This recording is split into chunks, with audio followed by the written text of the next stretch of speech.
This episode of Off My Shelf contains coarse language and adult conversation. Listener discretion is advised. Online, the final frontier. These are the voyages of the podcast Off My Shelf, whose 4-episode mission to explore Star Trek the series, to seek out sci-fi and deep lore, to boldly talk about something that so many have talked about before.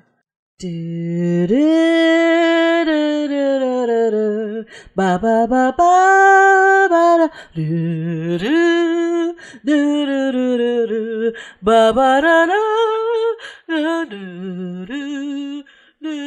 Hello, my name is Tracy James and welcome to Off My Shelf, a podcast about movies that are well off my shelf, where we go through my DVDs and talk about the movies in my collection. On this, the 3rd episode of our mission, we are going to talk about the 3rd and 4th Star Trek original series movies, where we discover a literal strange new world and our own world is rediscovered, with Star Trek: The Search for Spock and Star Trek: The Voyage Home. I have with me a fantastic bridge crew for this voyage with Sean Archer. Hello. Josh Ratcliffe. Permission to come aboard? Permission granted. Tim McAleenan. I'm back. Yeah. And Steve McCabe. I am also back. Welcome. Woo. Yay. Wait, whale noise. There you go. Oh, God.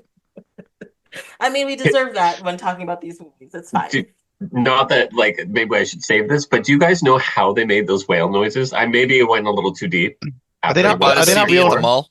Are they not real noises? Like whale noises? They're not real noises. Oh. It is Leonard Nimoy making the noises, and then they altered them to Really? They added some echo and a little bit. Yes, maybe not all of them, but I watched stuff I shouldn't have watched. Okay, wait, hold on. They used to sell whale CDs at the kiosk at the mall. Why didn't they just go there? I mean, this movie only cost $9 to make. But still. Nimoy wasn't happy. He didn't like the sounds out of him. So they're like, fine, tell us what you want it to sound like. And he made the sounds, they recorded it, let's just use this. Yeah. That's so funny. Anyway, sorry. Maybe that's a spoiler for what we're about to talk about. I remember hearing okay. hearing a story about something else that did something similar. Where it's some sort of natural noise, but somebody just does it instead. And I'm trying to think what it is. Are you talking about Alan Tudyk as the chicken in Moana? I mean, yes. Yeah. But also as I think other things. Hey. Okay. A plus yes and on that one, by the way. Yes, but also others. I'm trying to think what it could be. The It details are does ring a unimportant. bell, but I can't think of it either. No. I like the idea of that Nimoy did all of the ADR of this movie personally. He's like, no, I'm the director. I do the whale sounds. I'll do the whoosh of the bird of prey. I'll do the. He's just Foley. He's barely directing. He's just a Foley artist. There are a lot of whooshes with a bird of prey, just going places. So he's like, whoosh. Okay, then just edit it out a little bit, deepen it, pull it out. Mhm. We'll make it work. Yes. I should have checked the credits, be like ADR. You only get one take, too. Yeah. It just says, whoosh. Okay, fix it up. Speed that up. Play it backwards. Print it. We're going. We'll love it. Oh, you can't do that. It's in the middle of the Satanic Panic. Yeah, true. So true. Yeah. Before we get too deep into this, yesterday, as I do on Tuesdays and Wednesdays, I was watching Star Trek: The Next Generation, and yesterday's episode was the episode Genesis from season 7, where, do you guys remember this episode? They turn into animals? Yes. The de-evolve? Yeah, the de-evolve. Sorry, it's better way. Oh, broccoli flu. Yes. Yeah. Yes. The spider broccoli. Oh, that was great, though. That effect on the spider. Oh, So that cool. freaked me out. So good. Startled me. Yeah. So good. And I have to say, I have watched that episode, I don't know, 20 times, 30 times, who knows? Mhm. And I love that episode. I'm sorry. I did not bring it up on our overall Star Trek episode. And I was like, no, I need to bring this up. It needs to be heard that I love this episode. It's definitely Also, one of the episodes that like stuck out to me. Like it's in my memory, like watching it when it originally aired. yes. Yeah. Because it's a very Star Trek episode, but also there's like this weird horror element to it because they're going through the ship in darkness and you're just hearing like these weird sounds, and half the episodes you have no idea what's going on. Why is everybody acting so weird? Until Data comes back and whatever. And it's just odd. And you also think one of the main characters gets killed because Crusher gets like mouth acid from war sprayed on her Yeah. face. And it's a gross effect. Like it's like a horror movie effect. I love it. It is. It's great. Yeah. Worf And is she's screaming and terrifying. like, yeah. Yeah. And Yeah. apparently one of the reasons why that happened is because the episode is directed by Gates McFadden, and it was too much for her to be in the whole episode. Mhm. Apparently, I heard about that. How do I get my character out? I'm gonna, let's just get acid spit on me. Exactly. You just How put a many spray, it'll times? kill them. How many times does Data get back to the ship and he's just like, "Why is everyone weird? Oh, humanity. This seems off. What's going on?" I don't know. It's not an Uh, insignificant number of Yeah. times. Oh, Mhm. at least once a season. He goes along with it for like a while because he doesn't really get how people are normally, right? But he's just like, okay, he does not spit acid usually. Yeah, exactly. Checking memory. Yeah. Um, the third thing I realized, because I've been heavily into Star Trek world, is that for the convenience of this episode, apparently, Spot magically changes from a boy to a girl to be a pregnant cat. That ends up being like a plot point close to the end of the episode. I Yeah, remember That's that. how they reverse it. Yeah. Yep. I just think it's weird. I think it's odd. It's a rare orange girl cat. It is. Life But finds a way. also, oh God, I love that cat. But every time I think about that cat, I think about what is it? It's the scene in First Generations. Contact. Is Generation. that when it's Generations when the ship crashes and they Yeah, think yeah. they've lost Spot and he finds them and starts to cry? Yeah, the yellow tears. Yeah, yeah. Yes. Yeah, that's so good. I always think about I don't remember what episode it's in, but Data's off the ship for some reason, and Riker's in sick bay, and he's talking to Beverly, and he mentioned he has to look after Spot, and he's like, I hate cats, and then so Beverly decides to look after him, and then before Riker leaves, he throws a phaser at her, like for protection. It's such a great Riker moment. You're like, you're gonna need this. It's so funny, yeah. Yeah. Wait, because doesn't he go into sick bay because he gets injured by the cat? Like, Scratched, yeah, scratches Yes, his yeah, face? he's all Yeah. scratched up. Yeah, Yeah. that's right. Yeah. And lastly, my thing about this episode, one of my favorite scenes and best acted in, I believe, all of Next Generation is a very small scene that's very simple, and it has to do with Nurse Ogawa. Mhm. And it's the scene before Data and stuff gets back. People are being weird. Crusher has already had acid spit on her face, and they're having a meeting in what's their meeting room called again? The observation The lounge. observation lounge. There you go. Mhm. And so it's Riker, it's Barkley, it's Nurse Ogawa, and it is Geordi. And if you pay attention, later on you find out in the episode she turns into like a primate.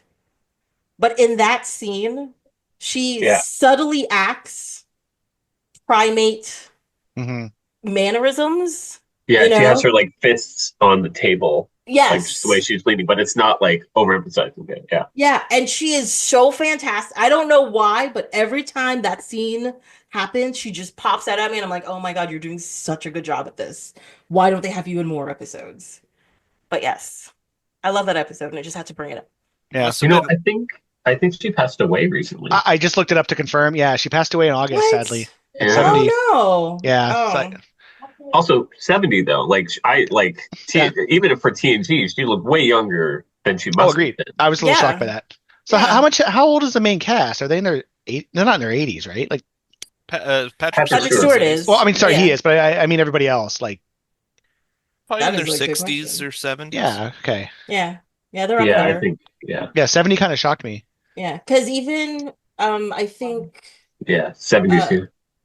uh Yeah, William Shatner's is like 95 or 96 or something, isn't he? He's Something like like, yeah, yeah. yeah, In this he's in movie we watched today, that makes sense.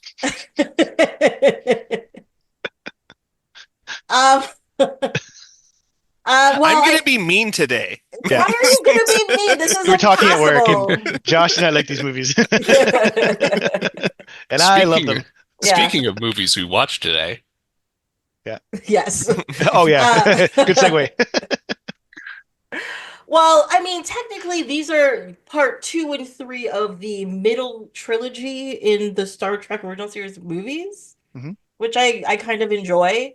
And I do enjoy the fact that each one of them start right where the other one left off. It's not Mhm. it's not like, oh, 800 things happened and we're back 10 years later. It's just like, no, this happened 20 minutes ago. We're going on to the next part of the story. And with Search for Spock, you're just like, okay, this is good. We're gonna find something out. And Mhm. boy, is Captain Kirk a weepy bastard. But you're just like, this is important. He lost his best friend. what's wrong, Jim? And his son died. Yeah, but he's a weepy Well, bastard that was before his later. son died. That's a different thing. He's more mad about that one. Yes. Yeah. he He's is. less sad and more mad. You Klingon Mhm. bastard. Yeah. I love that scene. Mhm. I do like my thing though. No, I think that's at the beginning of the 4th movie, not the 3rd one. Never mind. Continue. Where he wants this to is a build comment a for wall in the later. neutral zone to That's keep the 6. I think. Klingons out.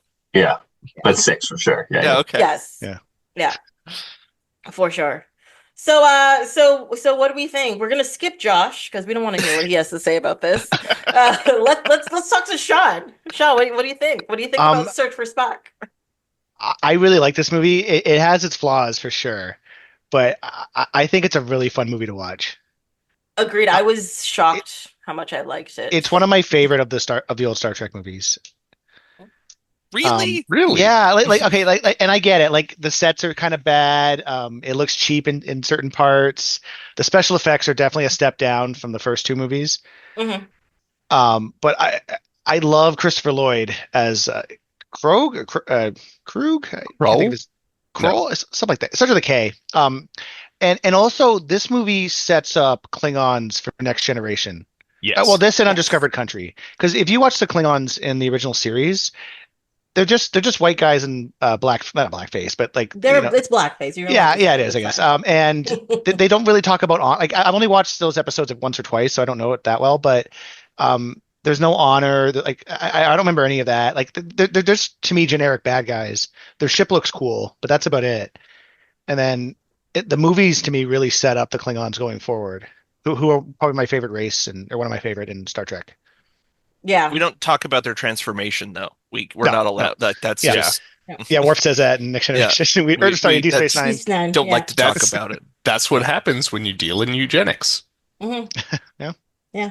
I do like that they brought that back in Enterprise. Like that was like a whole plot line to be like, Yeah. oh yeah, the reason why that happened was because we did some foolishness, and then we're not talking about it anymore because we did some foolishness. So Mhm. yes.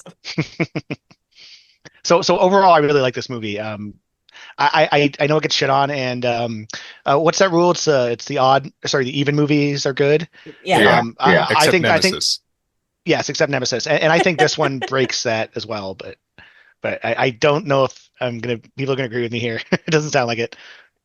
So that was probably the second time that I like actually watched the movie, and the first time in like recent memory, and it was definitely better than I was expecting going into it.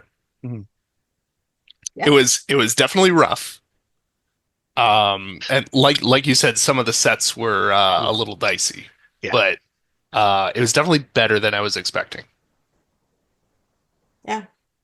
Steve, what did you think? I mean, I know what you think because you told me already, but what do you Sorry. think? So sorry. Yeah, no, Hey, why it are you was, breaking the rules of the podcast?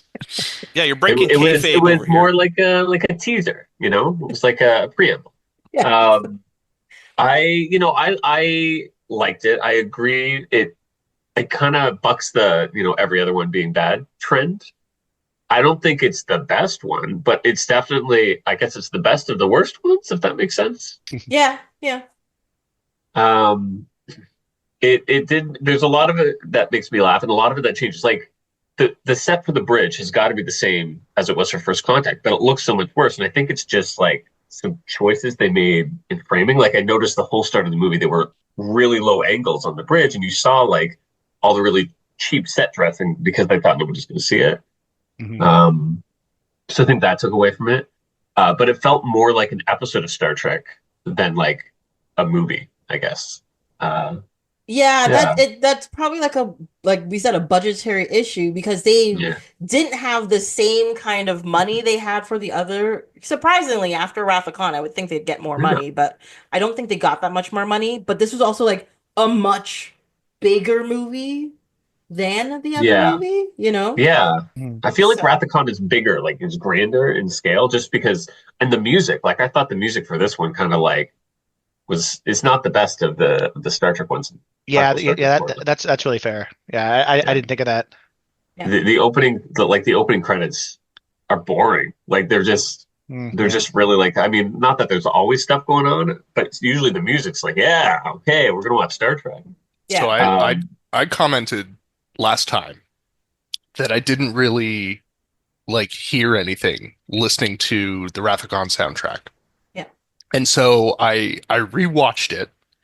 Um and definitely like I liked what I heard, but I think what the actual difference is for me anyway is that in Search for Spock, I definitely heard more soundtracky things happening, but I think the beauty in the Wrath of Khan soundtrack is that it stays out of the way. It doesn't like say like, "Hey, I'm playing music now," kind of Mhm. like how Search for Spock kind of does. Yeah. Yeah, I feel like that's in fair. Search for Spock, they were like, no, no, the music has to cover how bad this is. Just make it big, make it Well, bigger. it Just seemed put like there's more. a lot of difference. Like a lot of the production team must have been different because it just felt different. Like the special effects, I don't know if they were done by the same company or not, but they felt cheaper Yeah. than Rathacon or like just shot poorly. Hmm. I think Rathacon was always good at not just shooting the ship in like open space. They had like a nebula or regular one or a planet body or something around it, and it kind of made the ship look bigger. Wasn't it? Um, Wasn't it ILM? was it for Search for Spock? I'm not sure, but I remember seeing ILM pop up in the credits at some point, but I don't Uh, remember which one. there's an ILM documentary on Disney Plus, and it's great. I highly recommend it. And I'm pretty sure they talk about Wrath of Khan. I don't remember if it was Search for Spock or not, or the ones going forward. Well, like the analog way to shoot like space stuff, like of like spaceships and stars and stuff, is actually incredibly difficult. Yeah, You have Yeah. to like you have to block out where the stars are, where the ship is going to be in the final product as you shoot that plate, and then you have to shoot the at a separate one of the ship. So if you have anything moving, then Mhm. you have to actually plot all that out frame by frame as to where it's going to be and what stars it's going to block. Hmm. So it's like a really super tedious thing. So like ILM would probably know how to do that well at that point yeah. by 1984. They would be the ones to go with. But yeah, no, the budget of Search for Spock on Wikipedia is only like 16 million, which I got is 17 million. hmm. That's on IMDb. And the Mm. budget for Wrath of Khan was 11.2. And it had a worse opening weekend than Search for Spock had a better opening weekend than Wrath of Khan, but Yeah. overall made less money than Wrath of Khan did. But only by like 3 million. It wasn't by like that much off. Okay. That's it. That's all I Um, got. it's not to say I didn't like the effects. Like I thought a lot of the effects were really cool. When Genesis is breaking apart, I thought they did a great job at aging that planet and like making it really scary. A lot of fire. They A lot of spared no fire. expense with the fire. Um, and they gave us the Klingon bird of prey, which is like was still Gorgeous. being used in Star Trek. It's Yeah. the best ships. Well, wait, don't we see them in the first movie though? They're destroyed by the anomaly, or sorry, No, Deidre. those are No. D7s, I think. Yeah, Like they're Oh, they're the battle cruiser. yeah, ah, I think Okay. this is a first time we get a Klingon bird of prey, and also first time we see space dock, which to me Yeah. is like Oh, one of the coolest things. agreed. It's beautiful. Mhm. Um, and like it has, for being the best of the worst, it has my absolute favorite sequence of ships. Stealing the Enterprise is like So much fun. I So much must fun. I've just watched the clip on YouTube before because it's great. Hmm. I Um, love the captain of the Excelsior. You know, he's in Oh, his so like cabin, cocky. he's reading his Yeah. book or whatever, and they're like, red alert, they're like, what? We're in space dock. Like, they're stealing Enterprise. He just like saunters onto the bridge. He's like, go after them, do whatever you want. I'm just like, what is happening? Is he carrying a riding whip? Like he's got some. Yes. I was like, what is this? There are so many weird 1980s mediocre white dudes in this movie. Like all of them look like Alf's dad. Oh my Like they're Oh, they just do. all He could double for Elf. Yeah, yeah. absolutely he could. They could be What a brothers weird for pull. sure. Even the hairline, same. I mean, I'm not one talk, but yeah. Oh, that's awesome. All right, Josh, you've been sitting quietly making faces as we pontificate about this movie. What's your Okay. hot take? My hot take. I don't think it's a particularly hot take for Search for Spock. It is. I mentioned on the podcast last time that my sort of love for these movies comes from the marathon that used to be on Christmas. And Mhm. so I used to, this is the best Christmas nap movie because you can fall asleep and be like, all right, I missed like 10 minutes of them talking about the last movie. And then, and now they're just like on their way somewhere else. You nod off. Oh, there's Klingons there too. Okay. And then you nod off again. Kirk kicks a guy off a cliff. And then Bob's your uncle. The movie's done. Yes. Like into a pit of hell. It looks like. Yeah. And they stay So, on him too till he yeah. till he lands in that lava. You got to get that Yeah. pop. Yes. But you know, I think that the movie it has some problems. I'm not really super critical of like the special effects or anything like that. I think it's got some structural problems with it. I think actually Okay. both of these movies do, so spoiler for my talk about the next one. But yeah, I know. See, people are this is why my name is the contrary in this episode. Just wait till number 5. Oh, Yeah. Oh. Oh, Oh no, I hate that movie. I'm gonna have a field day on that one if we're talking about the fifth one. Yeah. We get to meet some of Spock's family besides his father and mother. It's Oh, his gosh. brother. It's fine. Spock's got a big family.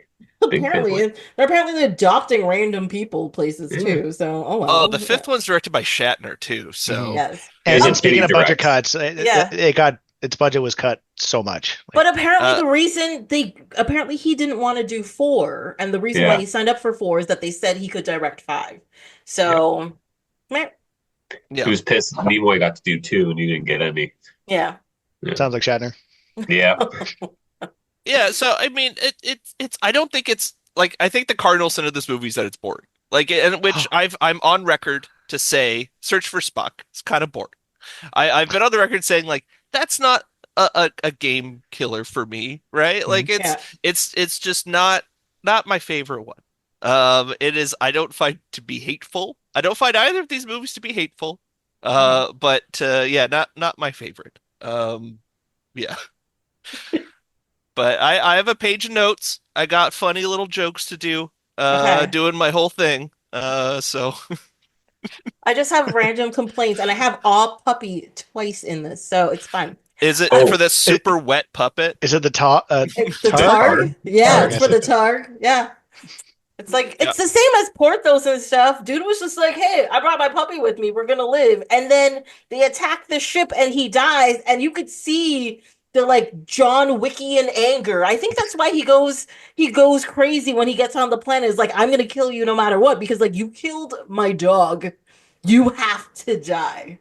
I think all the Klingon stuff in this is fantastic, and I also think I think I already said it, but he's such a good bad guy, Christopher Lloyd. Mm. Oh, He so has good. hammered it up in such such a great way. I mean, they missed an opportunity not having him in the time travel one. I'm gonna say that Yeah. out loud. Oh, keep him alive and Yeah, no, keep him alive because they need to go back to 1985 to. Yeah. That'd be a great fish out of water. Yeah. Even more so. We need They to should go have back. him just walk by in the background, like on the street of San Francisco, you know? Yeah. Oh, Be like, what? Tim, do you have any comments about this? About You know, Christopher Lloyd? or in general about Search for Spock? What do you I, what do you think? I I like Christopher Lloyd. Who Big doesn't? taxi fan over here. I will say I was dreading watching this movie because in my brain, this movie sucks. I don't watch it very often. I skip over it. Like I watch two, I watch four, and I watch six very regularly. The other three, not that often. Mhm. So when I put it in, I was pleasantly surprised. I was like, no, this movie is enjoyable. Is it perfect? Like Josh said, it's not perfect. It is not perfect. Don't get me Mhm. wrong. But I was just like, no, this is fun. And I think the thing that it suffers from is that it came out after Wrath of Khan. I think that's 90% of the issue. Mhm. Because Wrath of Khan was at such a high level and was so good. You're like, well, yeah, this sucks. Of course it sucks. Did you not see Wrath of Khan? You Like, you bumped I me up a Star Trek bracket. yeah, like I think I think that's like 80% of the problem with this movie. It came out after Wrath of Khan. I think that the movie knows it though. I think that's the real problem. It's like it's getting cucked by the movie that came before it. Like it's Yeah. going like it's like a lot of this movie's going like, "Hey guys, remember what happened to that last one? Wasn't that rad?" Yeah, I think Josh, like you said, I did find Star Trek 3 to be a little bit plotting. Like it's like, okay, we're going here. All right, now we're going over here. All right, now we're down on the planet. And we got to go find where they are because we couldn't beam down close enough. Yeah. Mhm. Yeah, that's always the thing I never understand. You could beam down anywhere, but for some reason you still beam down like 3 miles away. Like, guys, just go over there. Mhm. Just pick behind a tree or something. Like it's not crazy. Yeah. But Um, yeah, Or a park. or a park. Yes. well, yeah, jumping ahead, like, can you imagine a bird of prey landing in Trinity Bellwoods or Hyde Park and I no one know. bumps into it once? Like, Yeah. Except for the person that needs to find it. exactly, Yes. yes, yeah. Yeah. There's also an indent in the grass showing there's a heavy object here. And a very flat garbage can. Yeah. Yes. In both Which of these movies, they ignored like kind of their set rules for science fiction. Like they just ignored Yeah. them. Yeah, because one thing I know this is we're going too much into Voyage Home right now, but the one thing I didn't understand is why can you still see the crushed garbage can? You should Yeah. not be able to see the crushed garbage Yeah, can. because there's something Yeah. over it. Should be. Yeah, I agree. Yes. But Well, it's also actu- with the same thing as the indent in the grass, Well, but but when you see a cloaked ship in space, you still it's not like the stars are blacked out. You still see the stars, right?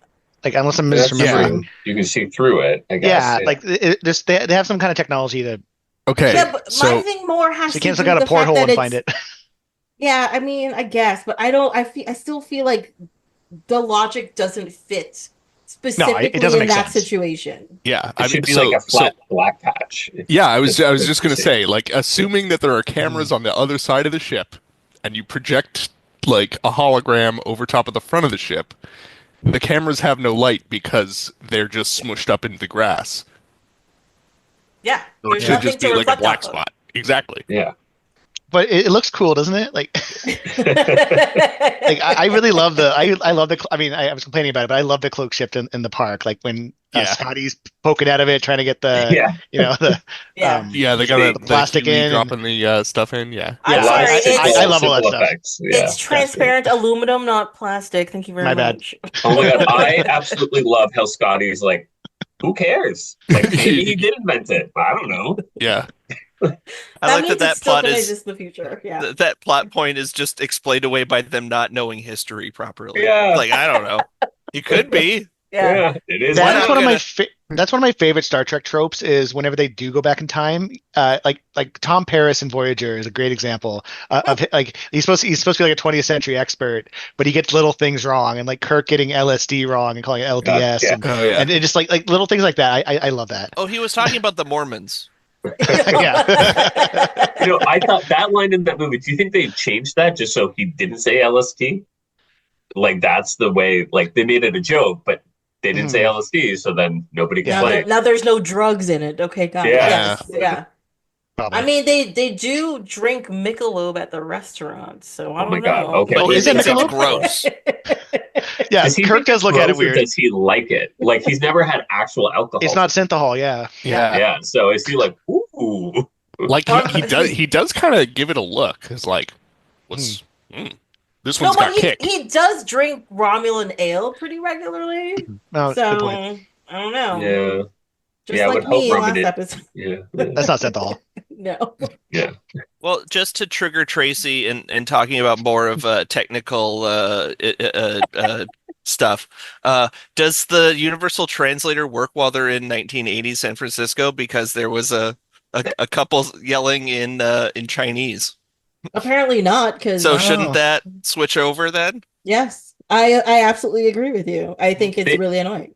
That episode of Voyager, the 47s, where Voyager finds all the people. The guy's like, "You're all speaking Korean," and like They're like, I thought that no. was great. Yeah. Yeah. They're like, no, we're not. We're fooling you. Yeah. Uh, so we're supposed to talk more about Surfer Spock, so we're going to. That was a horrible segue, Tracy. You could have done better than that. So apparently this movie starts / takes place on March 18th, 2331, starting at Oh. 6:13 That's my birthday. p.m. But it is. Yeah, well, it's off by 2 years, but yeah. Off only by 2 years? Only by 2 years. Wait, sorry, is it 84? 2331. Oh, I'm sorry, I misheard. I think that when they went back in time. Sorry, Oh. only No. 5 years. I was born in 2336. Fades away. Oh, you got me. I'm a time traveler.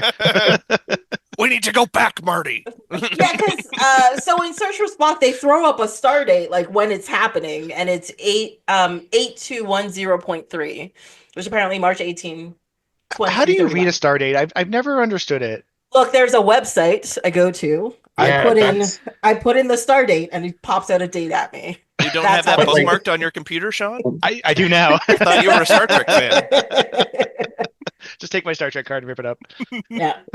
Does it Well, it has a compute star to, date like on any it. date though? Like, does it make sense that when you look at the date and then you look at the star date, you're like, oh, okay, or is it So based on how it seems to work, oh, I should pull this back up. I just have it in my notes. Like the So the after the decimal point's the month, right? The star date. No, not this one. Star date calculator. Okay, look, I will say this is an old site. Because I know it's an old site because they do have a caution for Netscape users. So just an FYI. Wait, you guys aren't using Netscape? you can still use Netscape? this is the real question. I still use my AOL CDs I got in the mail. Let me Oh my Alta God. Vista this really quick. Anyone under let me- 30 is like, what the hell are they talking about? Let me message my friend on ICQ. We'll see what happens. Uh-oh. So according to this, the star date, the base star date, that it's star date 0 is January 1st, 2323. Okay. And I'm really just assuming that's just the amount of days. So it's been 8,000 days since then. And whatever the point is the time of day. Oh, okay. Oh, Yeah, That's all so it like is. 0.5 is noon. Maybe. Hold Okay. on. Let me. Yeah, because point 3 is 6:13 p.m. So point AM? 5 is not noon. No. AM? I can't live in the future. I don't understand how Star this date. works. Me I can't neither. even get past the way they write dates down. I'm not Well, gonna be able noon to. is when the sun is right above you. So In space. in space. In space. Just got to rotate the ship. Yeah. So the time it actually gives you is 18:13:40. So that's 6 p.m. Mhm. So that's what point 3 is. So I'm really not sure how they get the time because it always gives you a time of day, even if there's no point added to it. Because even if I just put in, so the start date was 8210. So even if I just put in 8210, it gives me the same day, but it's 3:35 p.m. That's a I weird don't know what that epoch. means. I really like the idea that it's like, okay, year 2331, around 12. Yeah. The It's a little afternoon. maybe the point zero, like when they chose to actually do it, is like when some like Starfleet got, signed into law or something like that. And so is the time where the law was signed, and like that's going to be Stardate Zero. That's the best I got. Okay, so if you put it, so it says stardate 0 is January 1st, 2323. But if you put in stardate 0.1, it gives you that day, but 52 minutes and 33 seconds into the day. Okay, see, I'm not down with this anymore. This is No. just There's too much effort in this. it's just messing with us. I think they just did it for the season and production number, and like because I was reading it, That's like kind of how it started. yeah. And if you try to get a star date for today, you get a negative number, which That is makes sense. Ooh. I mean, Too things are high- pretty bleak at the moment, so I yeah, get that. it's Why? What's going on in the Negative news? time. what? Don't watch Everything's it. Don't watch perfect it. with our world. It's fine. Yeah, Watch every Star news Trek alert where that I things get are is just good. like, ugh. Yes. But Yeah. also, if you want things to be happy, like DS9 is really good, but if you want to be happy, don't watch Oh, DS9. yeah.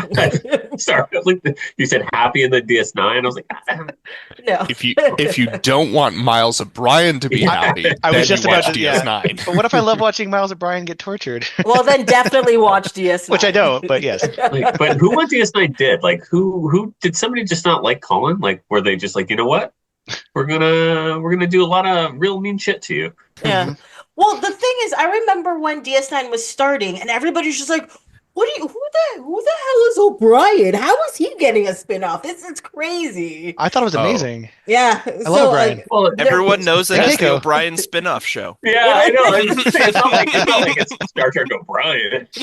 But after seeing him I on mean, DS9, $1,000,000 I'd watch idea, that. though. Yeah.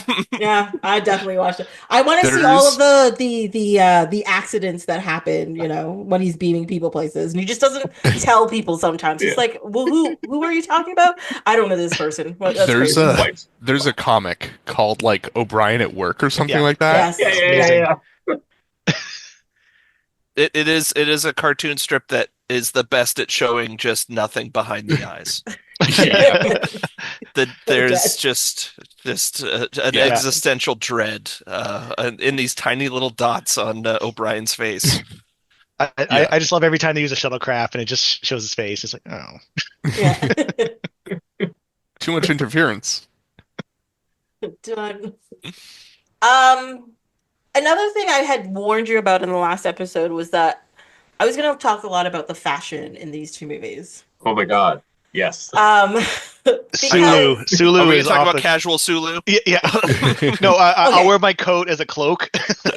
I'm sorry, that thing is You own that. amazing. Oh no, Yeah. I'm not criticizing it. I think it's awesome. Amazing.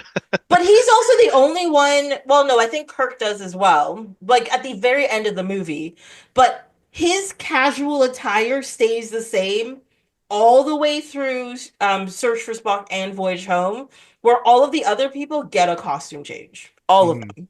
There's McCoy. And- McCoy's the same from when he comes out of the hospital bed to go to the Enterprise. I think he's the same. No, it's because it's so layered. It's such like a weird Yeah. outfit he has on. he's such a weird outfit he has on. Oh my God. But no, but isn't it when they get back to the future? It's fine. Marty! What's his face? Oh my God. Chekhov is still wearing his like hospital gowns and stuff all like tied Yeah. up at that point. So he gets a costume change. Mhm. But he deserved one because in the third movie, his like the collar on his shirt must have been like 6 inches. Like it was more of a bib than a collar at that Than a point. I think he looks really cool in it though. Yeah, I know. He looks like one of the monkeys, I guess. I think that's He looks like Mickey Dolenz. He looks so much like Mickey Dolenz. In like, it's insane how much it just should be Mickey Dolenz playing Chekhov. Yeah. But the thing I really want to bring your attention to is when they're at the beginning of the movie, when they're on the ship again, They're on the Enterprise and they're having like a mini service for Spock being dead and stuff. And then for some reason, Kirk is wearing this leisure slash tracksuit thing with like the chevrons and like it's white and it's blue and it's doing like a thing. That's Kirk's bachelor pad that they're at. That's in San Francisco, I think, because that's from Wrath of Khan. Uh, But I was like, what is happening? What is this outfit? And then you have Ahura, who's got this like epic built-in necklace that's part of the bright fuchsia top thing she has on, which I was very confused by. Her hair entered the 80s just like crazy in this movie. Oh, so much Jerry curl spray has It's been used in there. insane. It is they do her so dripping. dirty in the third movie. She Yes. is in 2 scenes maybe, Yeah. and she's in that weird scene with that guy at the transporter. Like that guy is a terrible actor. But it was fun. She's I mean, like- I enjoy that scene, but yeah, like He pressed it. Oh, Like that was he great. has- Great net. He's credited as something like Mr. Adventure or something like that. oh really? Yeah, because he talks about it's like, man, why we got stuck on the night shift? And it's like nothing's going on. Yeah. And it's like, don't you want some adventure? he Why would essentially nobody tells question? Yeah. Yeah, No. sorry, go ahead. Well, he essentially tells her, he's like, your life is over, so this doesn't matter to you. Oh yeah, But yeah. who Mediocre doesn't white like dude number excitement? 2. I'm right here, Josh. Come on. Yeah. I mean, you did a good job. Sure, I did. But yes, the fashion sense in these movies are amazing because then Kirk gets switched into that like maroon suit Maroon. Yeah. with Yeah. with But he the has to wear frills for that are 2 sideways, movies. which is. But I actually don't hate that suit. If he was in that weird leisure suit for 2 movies, Oh I my would God! be Thank mad. God they would have had him change. I hope. Don't you- Speaking sorry. of fashion, though, you know what this movie did bring us? Klingon cleavage. Oh, Oh, that's true. oh, The boob the boob window right at the window? beginning. The boob window. This is the Yes. first boob window. Yeah. Yeah. Yeah, there was the latest last week's Lower Decks had a really Yeah. good boop window joke, and I was howling. Crawled out her boob. Yeah. Yeah. Crawled Yes. up her boob window. Yeah, Yeah. Lorsa and Baitor, yeah. Yeah. Remember there was I think it was like TMN or TNN commercial years ago where it's like supposed to be the marketing team and they're sitting there. There's a big Yeah, picture of the stocks going up or the ratings going up, and then there's a picture of Lursa and Baitor. The guy's just like, "Would you It was Spike TV commercial. Spike TV?" Yeah, Oh my I God. remember I that just- one. Classy as always, Spike. Yeah, but it just made. I don't know why it made me laugh. So it just the squeak of the chair. It was. And then it was the creepy, fist forward. but- Yeah, it's just yeah. it's so well done. Yeah, Yeah. and then I watched the rest of the Joe Schmo show, and then I went to bed. Wow, I haven't heard that show in a while. That's what I'm here for. I definitely I- watched it. I don't remember that commercial. There's probably good reasons why. Probably, yeah. I feel like I'm more the audience, probably. Yes. But didn't they also get sued by Spike Lee because Spike Lee said they stole his name? And that's one of the reasons why the channel got shut down or whatever? I don't know, but I would believe that. I would feel like they made a lot of poor Yeah, decisions. it was also around for so long though. It was around for surprisingly longer than you'd expect. Yes. I feel like it went down on its own merit. I don't think it needed help from Spike Lee. Let's see. Hold on. What was that Japanese game show they would show, but then Oh, they Most dub it Extreme over? Elimination Challenge. Thank you. Yeah, and then you find out later, like they had no idea what they were saying. Yeah. There's just like 2-3 people in an office in LA just dubbing over it, whatever they wanted. Yeah, it was Yeah. really funny when I was 15, but looking back on it now, I'm like, that's probably pretty racist. Oh Yeah. yeah. Oh, yes. Oh yeah. I bet Um, so many jokes not hold They up. brought it back. Did they Well, really? They It made came the- back like earlier this year. They made more of the Japanese show. It's Takahashi's Castle, I think Oh, is what yeah. it's called in Takeshi's Japanese. Castle. Takeshi's Castle. Excuse me. Oh. But yeah, no, I know they brought that back. But I don't know how. I also have no idea what they're actually saying, so maybe they are saying a bunch of weird shit too. I don't know. Yeah. It's also possible. Yeah. So just so you know, Spike TV was on the air from 2003 to 2018. Ah, wow. the good years. Yes. Yeah, I don't think the ad I thought was for Spike TV. I feel like it was before 2003. Like I feel it like whatever Spike TV was before, like TNN. Mhm. Yeah, Yeah, it was Yeah, TNN. the National Network is apparently Yeah. what that stood for. It wasn't Yes. Turner or anything? I thght it was I a thought it Turner was- show. A Turner No, thing? I guess No? it's TBS. Maybe we're just like, yeah. Yeah, no. So it made it midway through the Trump administration, is what you're telling me. Yes. The Oh, I'm one and sorry. only Trump No, administration. I wish. Well, the new TNN one's an actually TNN actually apparently originally stood for the Nashville Network, Oh. I don't know. It's out of Nashville. and then they renamed in 99, 2000, something like that. Just to make room for the Man Awards or whatever it was. The Man Show. Finally, an award the for man- us. Yeah. Didn't TNN or Spike do like the Dude Awards? Wasn't that a thing? Oh, Yeah, that's ringing a bell that or does something sound like vaguely that. familiar. And I probably watched it. I'm so embarrassed about What? myself. Well, I'm happy to say that I've been above it all for a very long time. So You're always a classy gent. that's Okay, right. like a week Fuck and a all half that. doesn't count, guys. Yeah, yeah. I found the promo. Oh my god. Yeah, you got to send it to Tracy to watch later. Yeah. It's so funny, I Tracy. don't know. I don't know if I should. It's okay. You mean, Tracy, you don't constantly watch old Spike TV commercials from the mid 2000s just in your do not. leisure time? Oh, it's not you're my missing out. pastime. No, That's how I fall asleep at night. I watch old Cartoon Network commercials. Thank you. Mm. Those are always fun. Those are fun. Cartoon.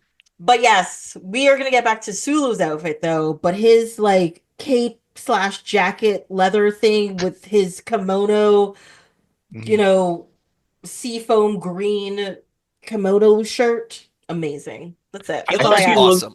Yeah, he looked so comfortable too compared to everybody else. Like he Yeah, when looked he's wearing it. visually. Yeah, when he's wearing it, then he starts shooting the transporter console, or he shoots Yeah. something. I thought it looked great. Like, Yeah, he looks Was- amazing in both movies because of it. Do you think they were just told, like, design what you think an adventurer looks like? Like, everyone's sort of like dressed in like adventure clothes, but everyone has a different interpretation of what adventure clothes are. yeah, Well, I actually think the designers were probably like based on what Uhura and Sulu look like. They were like, no, make something based on their heritage. Like, so they made her thing look a little African-y or whatever, and they made his outfit look a little Japanesey. But then the other people were just like white guys. So you're like, here's a leisure suit and a large lapel. I have one pressing question. Yeah. Why did the Klingons have those clothes on their ship? What do you mean? That's Well, not the clothes they went on their ship with. They were already wearing those clothes when they ended up on their ship.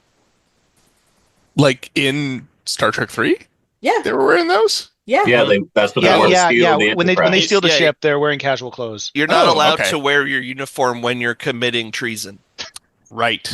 I forgot about Yeah, that. the only Yeah. person who was wearing their uniform was Uhura because they went on the everybody else. She beamed them to the Enterprise, and then she went to Vulcan right from her duty station. So she Yeah. was like in Mm. her uniform, but everybody else was in like casual gear. Yeah. Right.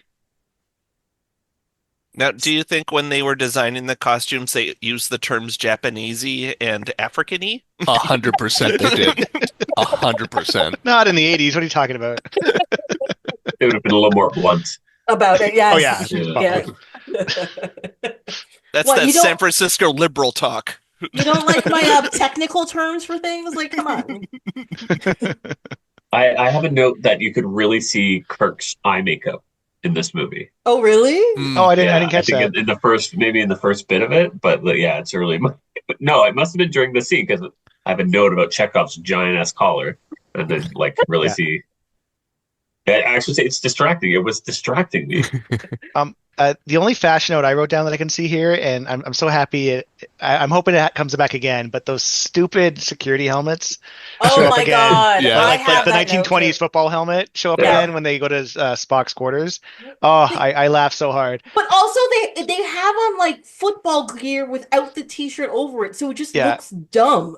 Like, It's crazy. what is leather gonna do in a phaser fight? Like, I mean, I assume it's leather. Also, I why have didn't no they idea. go in? Space Why leather. did they wait for Kirk to show up and be Yeah. like, "God, this Okay, door's been busted We've open." secured this door. Go in, Yeah. Yeah. search, Captain. Do what you need to do. Yeah. we were waiting for you. You go first without any of this football uniform on, and then you're in your red sash, and you'll be good. The one thing that really annoyed me in this movie, I One don't thing. know, I don't like no, everything else I was just like, this is humorous and silly, but this one thing really made me mad for some reason. Because I rewound it and I was like, wait, what did he just say?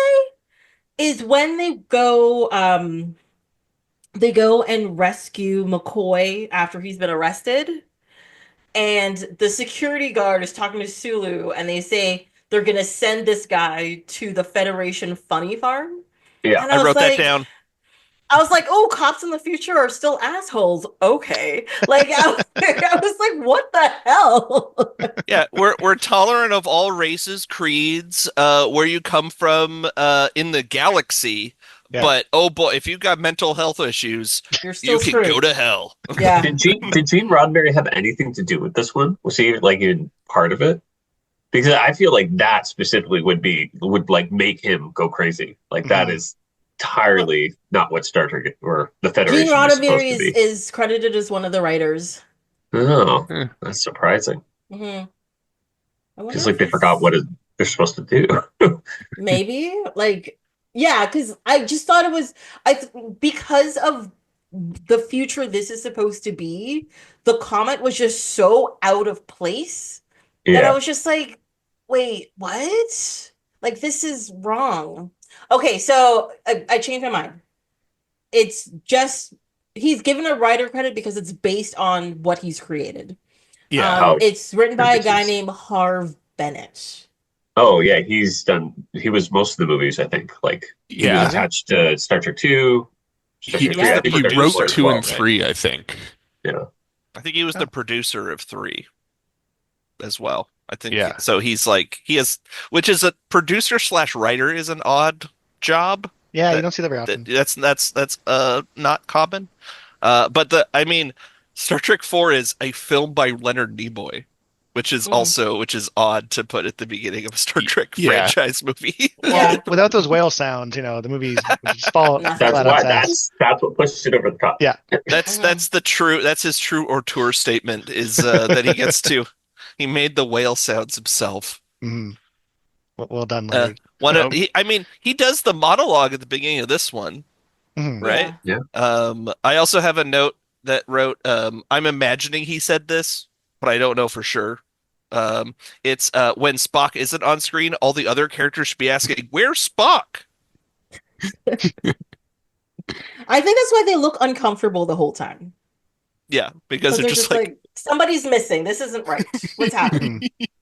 Mhm. and the director's like, "Yeah, that's right. You can't do this without me." You need me here. Everyone's so confused. Yeah. You know what's the one thing that bothers me about this movie, Tracy? What? They blow up the Enterprise and nobody gives a damn. Like it's played off as like a little bit emotional, but like it was very anticlimactic. And I don't also know. the ship I wouldn't cared. blow up like that. It I wouldn't do love like that visual when they're on the planet watching it coming to the watching atmosphere. it go.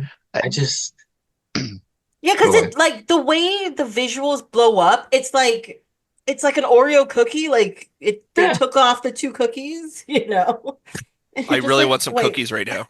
yeah. This only makes me want cookies, Tracy. But also, I think it's really funny that the first thing that blows up when you put okay, sorry. I clocked this too. Oh, The yeah. bridge. The bridge, Yeah, yeah. the bridge They're blows just up sitting on a ton first. of dynamite or something. But Like, also, yeah, at all times. Like, are they just like the ship is fired upon a lot, and just to And think wouldn't you that, aim like, for the that's- bridge? Yeah, Or the command That's where center? they keep all their fireworks. it But, has like a giant antimatter engine, right? Just Yeah. overload that. Like, Yeah. isn't that the most efficient way to blow up a ship? Yeah. yeah, but it's less dramatic because the Klingons aren't going to the antimatter chamber first; they're going to the bridge to take over. So Well, that's where you have to blow up first. Yeah. It's like Independence Day, where the aliens have to blow up all the stuff we recognize first, and then go to all the I places. Mhm. Yeah, God, I imagine have the never first. thought about that. That's really funny. Yeah, The if first they thing ever they attack blow Toronto, up the is CN like a Tower is random first to go. house. Yeah. I mean, you gotta win the morale war early. That's true. That is Gotta true. take that. Yeah. No. But All I your al- national landmarks belong to us now. I'm sorry, their security codes for blowing up Oh the my ship God. though are Oh, they were so so lame. bad. They would not pass today's standards at all. 1, 2, 3, 4, 5. It's a secure, Only an idiot the would have that as combination his to my luggage. combination to my luggage. It was I really, crazy. I do like the idea of them doing like, okay, capital L, lowercase x, C, exclamation port at sign, lowercase d, Well, 47. there is that one Spock. episode where Data takes over the Enterprise and he's like lockout code Alpha Gamma Charlie Bravo Bravo Zoo, and he just like spits out like this wicked long. And isn't he um, talking in Picard's voice? Yeah, yeah. Yes, he is. Yeah, Yeah. that's when he's like the kid is sick and he has to go. He's taking the Enterprise to see Ninian soon. Yeah, Yeah, when he like it's his Yeah. the program triggers him to go there. Yeah. Which happens again. Something that happens a lot with Data. He's suddenly not under their It's not control. data anymore. Yeah, a lot. Under his control. It's either everybody else is weird and no one notices, or he's being weird and no one notices. Yeah. Yeah. That usually means it's lore. It's fine. Yeah. That seems like a big security risk Right? It is. for your flagship It is. ship. Worf, again, Worf's not doing his job. Yeah. Yeah, but To Worf be just fair, gets no beat up secu- first. Yeah, no security Yeah. officer in Star Trek ever looks good. No. Well, they Yeah, can't 'cause- protect about somebody that does a good impression of the captain. True. That's true. That is Oh, very wait, I true. get it. He sounds close to it, and there's no technology to know that that's not No. him. They need that Yeah. "Are you a robot?" box, you know. Yeah. The Data cannot know what is a bike. No, exactly. worst part is when I get those captures and they're like click everything that has a car in it, and then you click it and you're like, you're wrong. And she's like, am I? Where's the other car? What are you talking Am I a about? robot? What My is favorite, happening? my favorite one is when like the car is just like there's like a little tiny corner Like of a it. light. in Yeah, one do of I click them, that and it's box or like, do I not? click that box or no? Exactly. It's like, oh my god, I'm not I like a that robot. I we've- swear. We've over-reasoned ourselves into robothood. But isn't that what always happens? Like, there's so many things that they say are user friendly now, but never does what you want it to do. Because they're just like, no, we'll do everything for you. But I don't want you to do that. It's very confusing. We'll do it all for you, but I don't want you to. Too bad. Exactly. And you're gonna like it. $8 a month, please. Yeah, Oh, drives me you crazy. got me again. What else? I'm going through my notes. Do you guys have? I know you guys said you have notes. Who I has said notes? So I normally take notes, but I didn't this time. What? Yeah. This is so dumb, but it kind of blew me away. When I think it's a Saratoga is chasing the Enterprise after they steal it. Mhm. Did anybody clock who the helmsman was? It was Oh. Miguel. Is it Miguel something? He's the Miguel guy he was in Ferrer? Twin Peaks. Ferrer? I'm not sure how to say it. Yeah. He's George Clooney's uncle, and What? I know him from I know I know him that. from RoboCop. What? Yeah, so I was gonna say RoboCop. Yeah. Yeah, but Yeah. he's like he's like one of the bad guys in Traffic. Like he's the main drug dealer. Like That dude he rules. popped up in a ton of 80s and 90s movies. Or he Ah. ruled R.I.P. Yeah. He So like just I died. thought because I wouldn't call it a cameo, but there's a big actor in Star Trek 6, I think. Yeah. Yeah. So this Oh, one spoiler. Spoiler. I won't say who. I mean, you'll see one scene and you'll know right away. Yeah. But yeah, I've never noticed him in the movie before, and I've seen this movie probably 10, 20 times. I have a note about that. It says, "What do I know the helmsman of the Excelsior from?" That's my Yeah. note. And of course, I was supposed to look it up, but I looked up other things instead. Yes. And Yeah. this is a bit of a tangent, but I was thinking about RoboCop. So Miguel, I'm gonna say his name's Ferrar. I'm not sure how to say it, but Ferrar gets killed by Kurtwood Smith, who's in a ton of Star Trek, Yeah. and he's sent by Ronnie Cox, who's Captain Jellicoe, to kill him. Yes. So it was like, oh, there's a lot of Star Trek. I mean, I can't really call him a Star Trek actor, but And we have established as canon for this podcast that Jellicoe is the best captain. he gets the job done. You just made everybody turn off this episode. Okay? He did save Picard. And he got rid of that fish in his office. Yes. Oh, Oh, living poor in the Back back. Livingston. into uniform. Yeah. So he'd flush it down the space toilet, Get that fish out of which my are on the ship.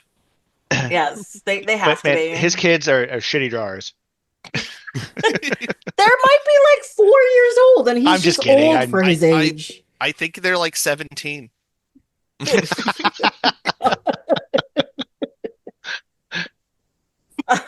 Yeah. Yes. Okay. That's a good one, Sean. Thank you. Yeah, I just thought that was weird. That was a I, thing I was supposed to look up, and I just didn't. I did notice. I know him from Twin Peaks, where he plays the guy that is not enchanted by the small townness on Twin Peaks. Oh, I never watched Twin Peaks. Oh, it's so I good. have Anyway, also never watched Twin. It's the thing is, it's always been on my list of things to watch, and then I watch other things, and they make references to Twin Peaks, especially The Simpsons, yeah, like your background, Josh, brilliant. and I'm like, I really should watch this show because now there's what? There's 2 seasons and a movie or something. Is Uh, right? Yeah. So there's one season that's good, another What's part- season that's half good and half terrible. Okay. And then there's a movie that is one of the most upsetting movies I've ever seen. Okay. And then they did a revival series in 2018, which I Oh, love. I thought the second season was the 2018 one. Okay, No. so there's three seasons and a movie. Okay. All right. Well, I mean, now I'm worried. the second season's kind of a black hole. You could look up online what episodes to watch. That's probably the better because it's like 1 to 10, then And then the even ones. yeah, and then it's sort of the even ones. Yeah, there's the one where they go back in time to save the whales. It's weird. And then it's a kind of a weird tangent. All right. Oh. I will get around to it someday. That's It's my only answer. I mean, this is way off topic, but it's real great. Not for the faint of heart. It is a rough watch and very confusing in a lot of places on purpose by design. But super weird and super great. That's one thing I know about it. That's it. And the backwards talking in dreams, and there's that short guy. And he shows up in the X-Files as well as David Duchovny. Yes. Kurtwood Smith also shows up in the X-Files. So look, there's all kinds of connections going on there. Yep. Fine. Yes. Any other notes, Sean? Oh God. Well, okay. I mean, this is like every Star Trek movie and so many episodes. Like, how small is Starfleet? Like, they get to the Genesis planet in what, 3 hours from Earth, or sorry, wherever the space station is, which I don't know where that is. The space station is Earth. Yeah. Oh, okay. The So they get there in 3 hours, and there's no other ship within distance except the Grisham, like the science vessel. Well, because They didn't were they in the sign other a treaty? direction. But didn't they sign a treaty to not have people there, except for the science vessel But to once the investigate? Grisham doesn't check in, like you should be sending something or No, they closed the space doors, so Yeah. they couldn't, and you can't open those up again. and this doesn't this movie. This is like multiple episodes, like many episodes, other movies. Like it just seems like Starfleet is tiny. Like why is there not a Tellarite ship nearby or an Andorian or even a Vulcan or something? Yeah. You're right. They never use the other species. It's always like a Federation starship. Yeah, it's not really until like Enterprise and Lower Deck. Sorry, not Enterprise. Lower Decks, you start seeing other species. Like I get why, because it's expensive with the makeup and Well, we've established that there's only one race in Star Trek that is logical. yeah. So if they're not in charge, then all bets are off. There's no point. Yes. hmm Yeah. That's called suspension of disbelief. I know. Sean. I'm It is nitpicking. Willful or otherwise. Yes. I wrote down that it was a good thing they had Wrath of Khan on Laserdisc so they could watch what happened in the last movie. Oh yes, and there's a camera view of the Enterprise going down to Genesis. It's like what? Where did they get that? Star Trek 4, yeah. I I always hate when think of movies do like, that. wait, sorry, where are these cameras? Like, I know this is like a ship Yeah. log or whatever, but where were these cameras in the They ship got close-ups to record even. these things? Yeah. Yes. They got Okay. close-ups and alternate angles. They got a really nice one of the hand thing. Yes, Like they the- did. yeah. Nice Yeah. close up in there. Yeah. Of them putting the hands up on the glass. Yeah, no, it's and they must have somebody just running them too because it was all edited footage. Mhm. Like, come on, people. At least try to make it look like it's a camera that's stationed somewhere. Like, I that mean, wouldn't make any everybody sense. was back. They just could have shot it again. Yeah. But that would have taken time and effort and money, so And they're the not gonna do nerds that. would have pointed out all the continuity errors. Yeah. Like me, I definitely would have done that. I had a question for everyone, and I could have looked it up, but I was curious if anyone would know this. So David uses proto matter to, I guess, get the Genesis device to work. Mhm. I swear I've heard proto matter in like some other Star Trek series, or maybe multiple. Did anyone else clock that? Or Feels like Yeah, I heard unobtainium to that. me. yeah, like I should have looked it up. I didn't, but I just was wondering if anyone. I swear it's in something else. So protomatter was a highly dangerous, unstable form of matter. Its hazardous properties led to the denunciation by most in the 23rd century. So that's unhelpful. That doesn't Yeah. answer any question. Um, Maybe you what got is it it? confused with Proto Martyr, the hardcore band, Sean. Yeah, that sounds like me. That's yeah, talking about Proto Martyr. So apparently, protomatter was used in an episode of DS9 called Second Sight to restart a star.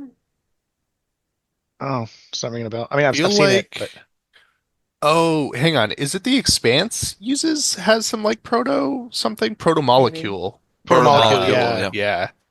The Maquis, I could have been mixing it up. I love the Expanse, so it's the possible. Maquis. So apparently, it's been used quite a bit in DS9 because the Maquis used it to destroy a Cardassian freighter. Okay. Um, Yeah, that could be it because I finished DS9 a couple years ago, like watching it like all the way through. yeah, a lot of these references are DS9, and then also in Voyager, there's a Class One nebula. Wait, that no, it's Voyager. Janeway has to. There's an episode where oh God, like they enter a star system and then they get like a weird alert, like the ship does a weird Oh, alert, and The Omega directive. Yeah. That's yes, the yes. Omega Dark. That's not protomatter. Oh, That's that's not not it. protomatter. Oh, okay, No. never mind. Is that not the ending of Galaxy Quest? I need to rewatch that. It's been Yeah. years since I've seen that. That's the Omega 13. Totally Oh, different. excuse me, sorry. Yes. You're right. That's dumb. We're Wait, taking all of this very seriously. Isn't there one of those in X-Men too? Yeah, probably. Probably. Oh, Omega Red. Yeah, Yes. that's Omega Red. That's Yeah. Omega Oh, Red. Yeah. actually, I'm rewatching the cartoon. I think I brought this up, but I'm rewatching the cartoon from when we were kids, Mm. and the Omega Red episode came up. I don't know, like not too long ago, and it's ridiculous. Proto Matter feels like it's just like written as like a we don't really know what it does, so we're just gonna slot it in when we have to like explain something. Yeah. Yeah, And it's just the thing is it's just Savick saying that it's bad that makes you be like, "Oh, it's a bad thing that he did." Okay. Like it's not, Mhm. you know, when she Judges says it. Yeah, like Okay. when he says it, I'm just Oh. like, what does that mean? Thank you for bringing up Savick, because throughout all of Wrath of Khan, Shatner is constantly saying Mr. Savick. What's up with that? Yes. Is he really? Yeah. Maybe that's It, is it it is that a happens military thing? at least twice. Oh, Is that a military thing where like I feel like everyone's that's a a sir and a military mister? thing. Yeah. I don't know about, I mean, maybe, but Like like, it's like Janeway, she's like, "Don't call me sir." yeah. Yeah. She actively tells them not to do it. Yeah. Hmm. So, So- okay, maybe I kind of want to maybe it call her is. sir though. Yeah. That's kind of seems good. You gotta Yeah. earn it, I think, you know? Yeah. Maybe it is an old nautical thing where, women aren't allowed on ships. it's bad luck. It's bad luck. Yes. It's what women and babies are bad Yeah. luck. You're just like, oh, okay. I mean, I look what happened to Voyager, right? But also all the ships are ladies though. Yeah. No, sadly, that happened recently. Wasn't there like a boat act, like a ship sunk off New Zealand recently, and it was a female captain. So of course the internet started blaming her, and then it turned out it had nothing to do with like it was just a ship design issue or something. Mhm. Yeah, But it was designed by a woman. yeah, probably. Yeah, sadly that shit still happens. Yeah. It's kind of garbage, but Hmm. no, I should not. You know what? No, I'm not dismissing it. It is garbage and it should stop and it's ridiculous. There you go. I said it. Said it. The bridge crew agrees. I'm happy. And I, other as the notes? contrarian, also agree because I'm not going to disagree with that. I have a note just about that Vulcans are rude. Sarek comes to see Kirk in his bachelor pad and basically ignores everybody else. Like, I got to speak to you. Like, oh, everybody go. Like, he doesn't even Yeah. acknowledge them. And like, Yeah. Yeah. you're asking these people to save your kid. But I am currently watching Enterprise, and I forgot how much the Vulcans are written to be like antagonists, and yeah, to Paul aside, I mean, I can't think of their names, but whenever they go back to Earth and there's the admirals talking to, like, they're just written as dicks. The Vulcan Yeah. admirals. Yeah. Yeah, and I don't really like it. Like, it's interesting. I mean, yeah. and it kind of carries through for the rest of it because they mention it kind of even in Lower Decks. They brought it up. Mhm. Yeah. Well, they say they're not rude. They're just being direct and not letting emotions get involved. Mhm. But it's one of those things where the Vulcans are like, you have to assimilate to us. We will not assimilate to you. And you're just like, but we have to work together. So why can't we try to get like a compromise in there? And they're not even thinking about it. Yeah. It's because it would be technically logical if they did compromise, not be a hard brick wall in front of everybody. I mean, just to be a counterpoint here. I know that's against my nature, but humans are pretty fucking stupid. I mean, especially Enterprise, the Vulcans do seem to be right by the end all the time, but Yeah, Josh, give me one example of humans being stupid in the last few weeks. Come on. Can't think of a I dare single ya. time. What's that George Carlin quote? Think of the most average person and then realize that half of the population is dumber than them. Oh God, yes, Yep. yeah, Yes, which was proven not too long ago. it's all very, sad. I think the average is pretty stupid. So, Or like, I think I brought this up earlier this week. My God, am I repeating myself? But like I quoted Men in Black, the first one of the best lines from Agent K, and he's just like, no, a person is smart, but people are stupid. And I was like, yeah, that does make a lot of sense. but what if all the people individually were also super stupid? That's just worse. Yeah. That's just worse. That's where we're at. Yes. That's where we're Welcome, at. Vulcans. Give us all your information, please. Yeah. We're never gonna hit that warp drive, man. Never. Oh, Oh my God. God. Yeah. No. We need the Doobie Doobie song to be created, and then we need Zephyr Cochrane to be born. Well, sorry, we need World War III, sadly. Coming. I've been calling for that for so long. But I really want the Doobie Doobie song. Look, so we're on track. The sanctuary cities are apparently happening. Oh, Christ. We're behind though. It was an episode. I gotta stop. I'm gonna get all. Josh is gonna start yelling about It's this. a difficult time, Josh. It's okay. It was an episode of the Star Trek. It's just happening now. I watched it like 2 weeks ago for the show. Yes.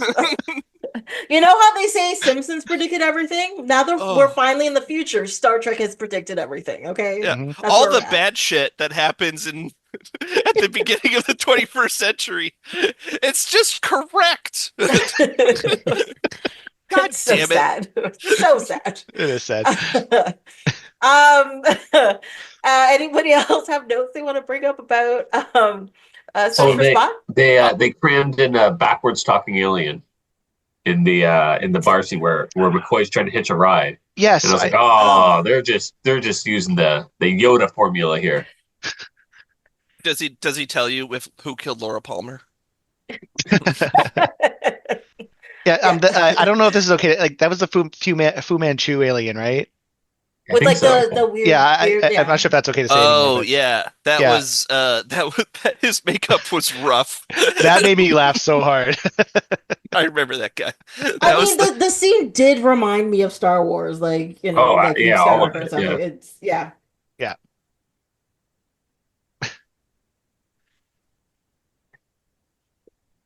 You guys are suddenly really quiet. What's happening? I'm checking my notes. I think we hit you were most of drinking. them. Okay. I got something for the fourth movie. Yeah. Okay. All right. All right. I want to ask a question though. Yes. What were the Klingons doing What do you mean? What were they doing? in Search for Spock? They were Oh. they were just trying to get they were trying to get the information about The Genesis Genesis. the device. Genesis device, right? The device Well- in the planet, because But- everybody agreed not to go there, but there's the one Starfleet vessel. But then they Yeah. killed the one scientist that knows how to do it. Yeah. Well, Yeah, and that that was, was the Kill, problem. kill someone. I don't care who. I Well, was like, but you really should care who. But I think the problem is that so they intercepted the transmission, right? They got the information and they're like, this is a bomb. We can destroy people with this. And with the planet being there, they think it's like there's just like a thing Like, on the planet they can go pick up and bring back to their ship and take somewhere else and destroy something. Because that's Yeah, what it's it like- seemed to come across as. Yeah, like the And- planet is like the base of operations where they're building this device, Yeah. and they're gonna launch it from there. That's Yeah, kind of and what it sounds And like. I think the problem is when they got there and they're just like, it's a science vessel and a planet, and there's like some random Vulcan kid on here for some reason. And they're just like, well, where's the thing? We know there's a thing here that destroys stuff. Where is it?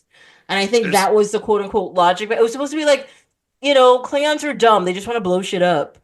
I think that's what the thing But was it's supposed to be. also that they don't trust humans. Yeah, they don't trust anybody but themselves. I Yeah. think. Well, I mean, that weird little Vulcan kid kept changing faces, so I understand why they don't trust him. Why did the Klingon captain, have to kill his lover? Like she looked at the data, so she knows what the Genesis device is. Like, does the rest of his crew not know? Like, why? Well, she's the one who got the information and sent it to them. And I have that note as well. Like, why did she die? Like, why did they just like beam her over Yeah. and then blow Yeah. up the ship? Like, there's too many it's- women in this movie. We have to get rid of one. Like, I don't But understand. Yeah, it I think establishes it's that because she honor. saw the data. But Yeah. why is that bad? Like, Or why why is is that bad that to him? honorable? because he's Yeah. gonna look at it too. Well, Like, no, the and- death is honorable. But why? Yeah, They're not but- in war. You're getting blown up by your own people, essentially. Like, Maybe it's like the tape from The Ring. Just like anyone that sees the information has to die. oh. Can you Why- imagine you were murdered in a well and you somehow create a videotape and then you put it in a cabin in the woods and you expect people to find it? Seems about right. It doesn't make any sense. Nah, I love the seems about ring, right to but me. the Genesis Nah, video, that passes the smell test to me. they replaced Carol Marcus with Shatner. Like, he had nothing to do with Do with it. Genesis, and he's Yeah. the face of it now. why did they write her Yeah. out of the movie? Like, I don't understand why she's not in this movie. I don't know either. Because she's Kirk's wife, and the men are always more important. She's off hanging out with Christy Alley somewhere. First of all, not wife, baby mama. And second of all, she has completed her purpose for procreation, so they don't need her anymore. What do we think of the new actress who plays Savick? Robin Curtis, I liked her. Okay. Like, Yeah, I saw alright. she was Yeah. I do more too. Vulcan than Kirstie Alley. Mhm. Yeah, I yeah, think that's a good point. I She's think a in little the- more soft-spoken, I feel.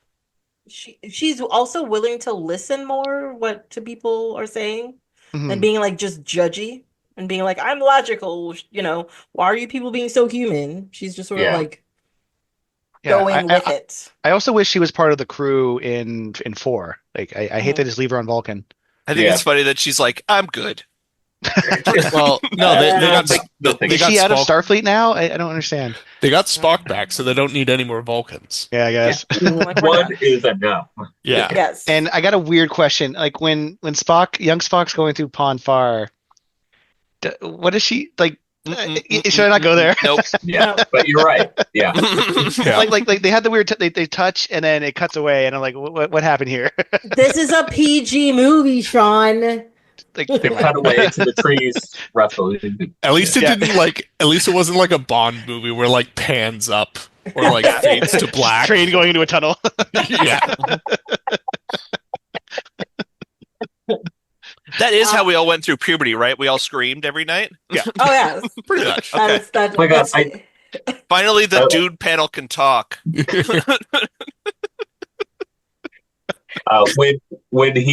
Spock is aging or growing or whatever, and he picks up that one Klingon and just chucks him like across Yeah. like a massive distance, and the other Klingon's like, "Cool, I'm not gonna touch you. We're good." There's I some feel like cool that's the right disruptor reaction. scenes too. Yeah. Oh, When Kirk shoots one of the Klingons, it just like flies Yeah. back. Yeah. So awesome. Yeah. Those effects were cool.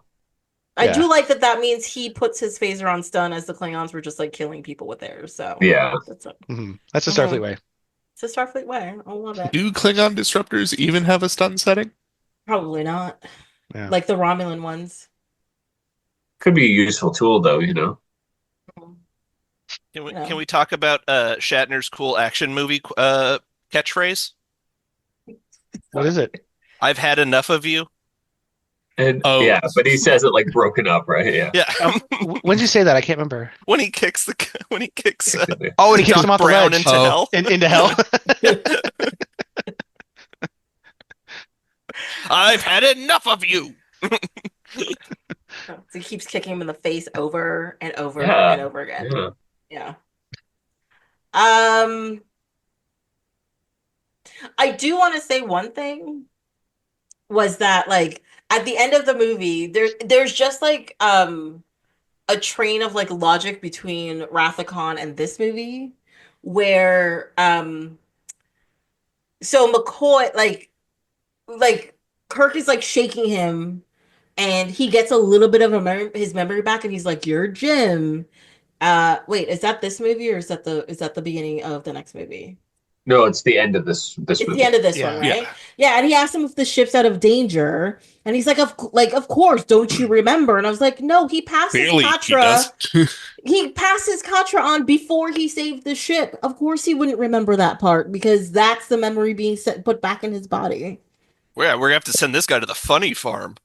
God. Also, how doesn't Kirk realize that it's Spock in McCoy's like head? Yeah. Like Yeah. it's so plainly obvious, and if he's so close to both Spock and McCoy, Mhm. feels like he should have probably come to this realization.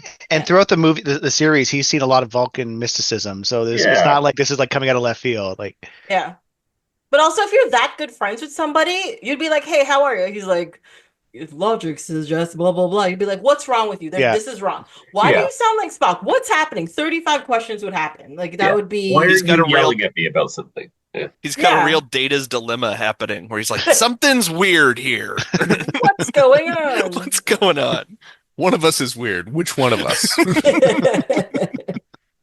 But still, I think I actually like this movie is just better than I remember it being. Maybe it's just because it's been so long and all of like, like society puts pressure on you to feel a certain way about things. And I'm like, no, this has to be bad. But no, I actually It's do not. think it's much better than I remember it being. It's not perfect. mhm. No. It's no Wrath of Khan or anything, but yes. I to bring back my simile from the last episode about like how I kind of watch these the same way I watch James Bond movies, where it's like some of them not so good, Mhm. but still like fits within the context of it as a whole. And I think that's Yes. sort of what this does, where it's like, yeah, there's dips and there's valleys and there's some really good stuff, but like it works in a row. Like it I think I would be more mad at this movie if I watched it in 1984 and I was just like, I don't know if there's going to be another one. You know what I mean? Yeah. Oh yeah, if this ended Yeah. with that movie, yeah, be pissed. Yes, be angry about it. That'd Yeah, be we are so lucky we got a fourth and a Yeah, sixth one. and a sixth. I hate, No, we're really hate the happy. fifth one. We're lucky we got a sixth movie because that fifth movie. Oh my god! Look, It's- we're not there yet. We're not there Spoilers, I haven't seen it yet. Oh, I'm so sorry, Tim. Oh, it's You gonna be will bad. see God. yet. I think it's the worst Star Trek movie. Do I they, think it they might be hire the a worst Alanis Star Morissette? Trek thing. No, they did not. Nah, season 1 of Picard. Sorry, season 2, I mean. Oh my god.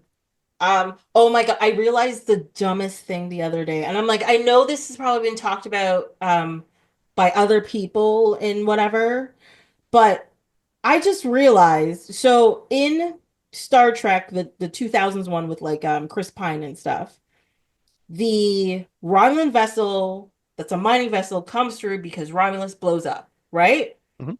But then in Picard, the catalyst for that and him quitting Starfleet is because they are doing an evacuation of Romulus because something's bad is about to happen in Romulus. So what I think is the connection between the two movies is that Romulus blowing up is at the same time that Mhm. Picard is doing the evacuation.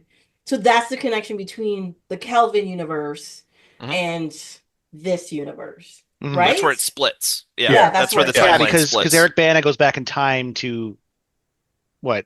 what accidentally goes back in Yeah. time, yeah. No, is it an During accident? I don't think it is. Yeah, it's it an was accident. They get he was Sorry, go ahead. sucked into the black hole that Oh, was my bad. Sorry, I and haven't then seen the goes movie in a back in while. time. Yeah. Okay.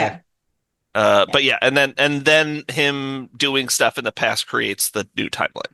Yes. Okay. Yeah, So but I guess the things Kelvin can timeline, right? so things can happen both ways. It's not it's Mhm. what's the movie that has it's like a sliding doors thing, not a Butterfly time effect? cop or With whatever. Gwyneth Paltrow? Are you talking about I'm trying to butterfly like effect? what's the one that has like with what's one that Ashton has like Kutcher. because there's multiple things that Oh, happen at the once butterfly effect? rather than overriding. Is it the Uh, butterfly effect? I don't Well, think it's the I butter. don't think it is. I don't No, think it's the Hmm. butterfly it's just effect. like it's multiple timelines. It's Well, just like yeah. in butterfly effect though he goes back and his life has changed, but like Picard can still go on while things are changing in the past in a separate timeline, right? Yes. Mhm. Yeah, Yeah. Right. yeah. So It's what's yeah. that rule? Oh. So that's the That's like Avengers It's parallel Infinity timelines. War. Yeah, parallel Yeah, timelines. Yeah. yeah. Yeah. Tracy's Well, right. That's how the Marvel timeline, right. time travel works. It's Yes. not A like new branch starts on the timeline, and Mhm. it's not like Back to the Future timeline where it's just like, oh, we changed the past It's and one now it's line. everything's Yeah. all messed up. and Yeah. you slowly fade out of existence, Yeah. Mhm. very slowly. Yeah. Hmm. Because it's it's like also Loki. It's pseudo. the way Loki does it. Yeah, Yes, that is the way Loki does it. Yeah. And yeah, and they bring that back heavily in yeah. Deadpool, Wolverine. Yeah, Wolverine. Yeah. it's actually really well explained in that one because they're like Yes. they're snipping the timelines in that one. Hmm. And they're trying to Yeah, kill them the off. TVA or something. The Yeah, TVA. Yeah. Yeah,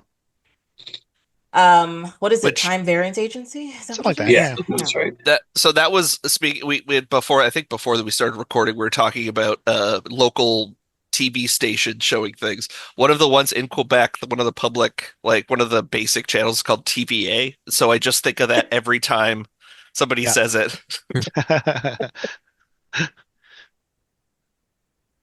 So you would say it brings you home? Is that what it is? That's right. Oh, wow, what a segue. I'm actually I'm gonna go next in a couple weeks. I'm gonna go visit my home. Are you Awesome. gonna say you're My old going home. to a voyage Take there? a voyage. Yeah, I'm gonna voyage there.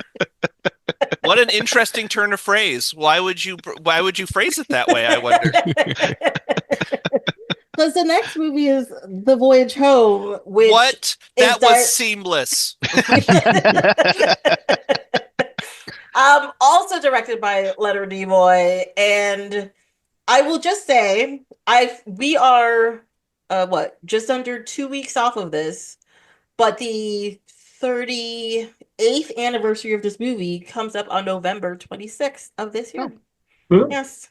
So yay, happy anniversary. Yay. I don't know. That's it. That's all I got. And there was another anniversary for one of these movies. Which one was it?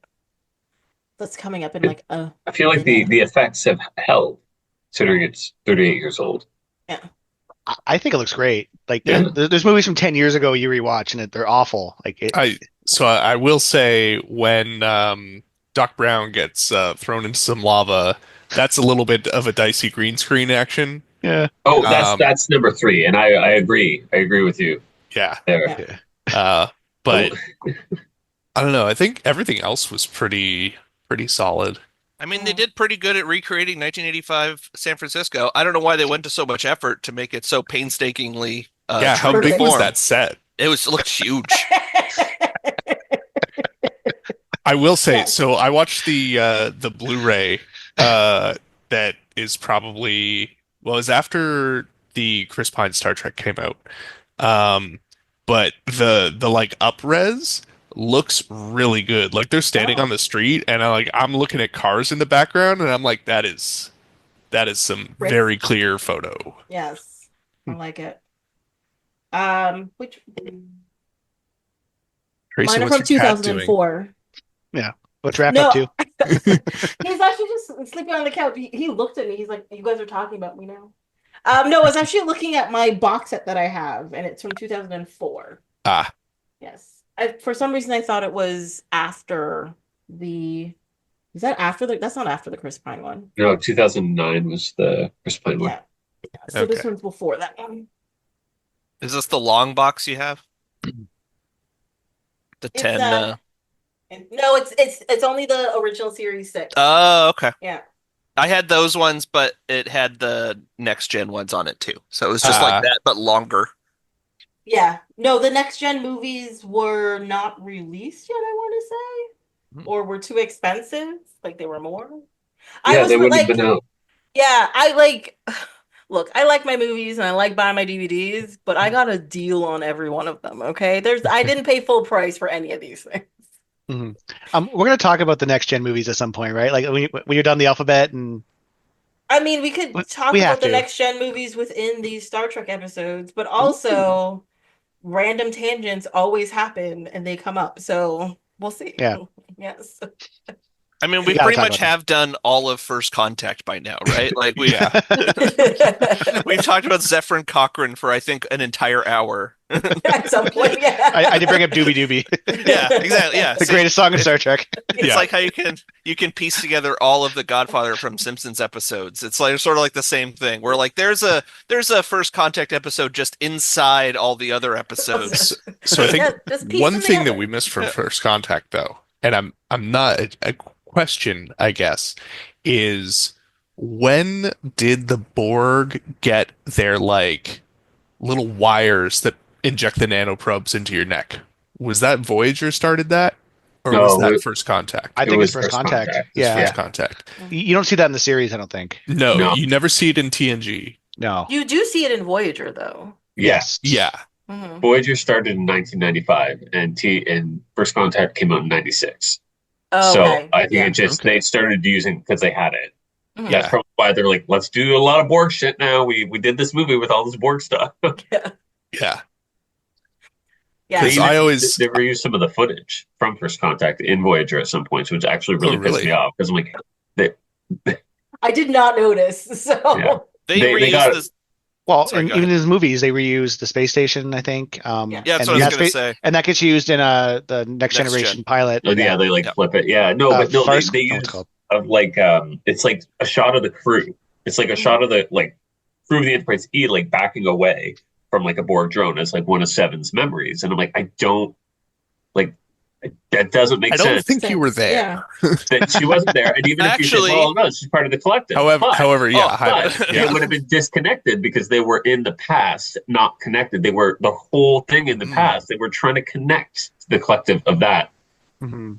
Oh, that's right, because Timeline. they got blown up in the past, so they weren't connected to the actual hive. So the Yeah. ones that got destroyed would not have reconnected with the hive to have that memory inserted with the whole collective. Isn't Wouldn't it? happen. This wouldn't happen on lower decks. They would. I'm gonna get so fucking nerdy right now.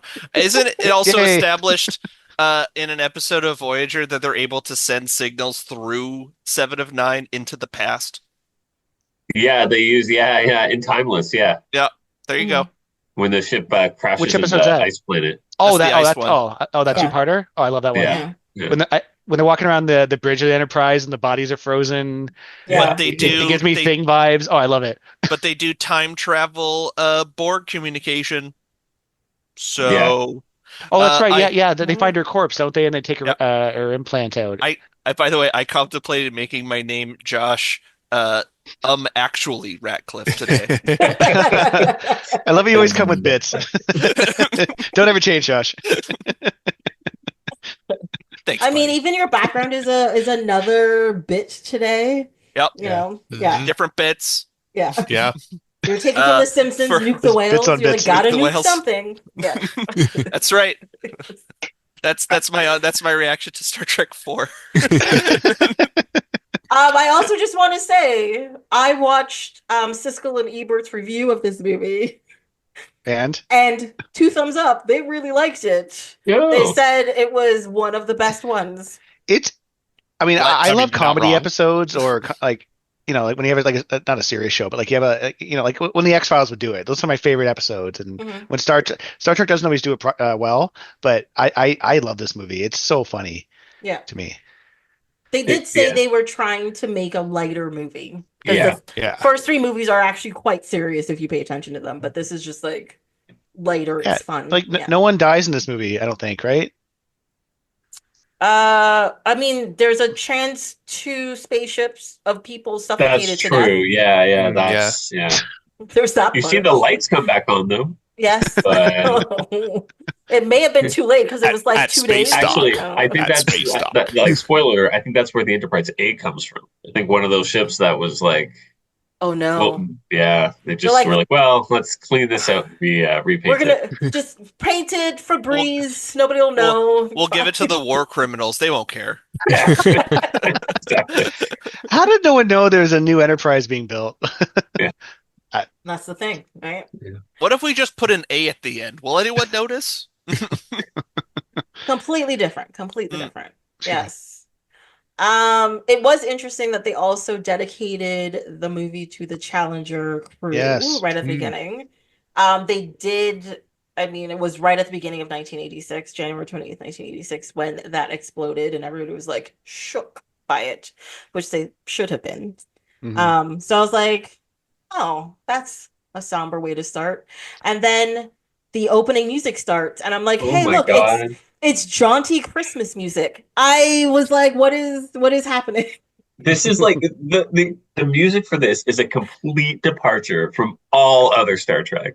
Yeah, It It true. is crazy to me just how like cartoony it is. Yeah, it's still very orchestral, but it Yes. really did remind me of a Christmas movie. Anytime the It's- music kicked in, I was like, why are they playing Christmas music, like movie music? Mhm.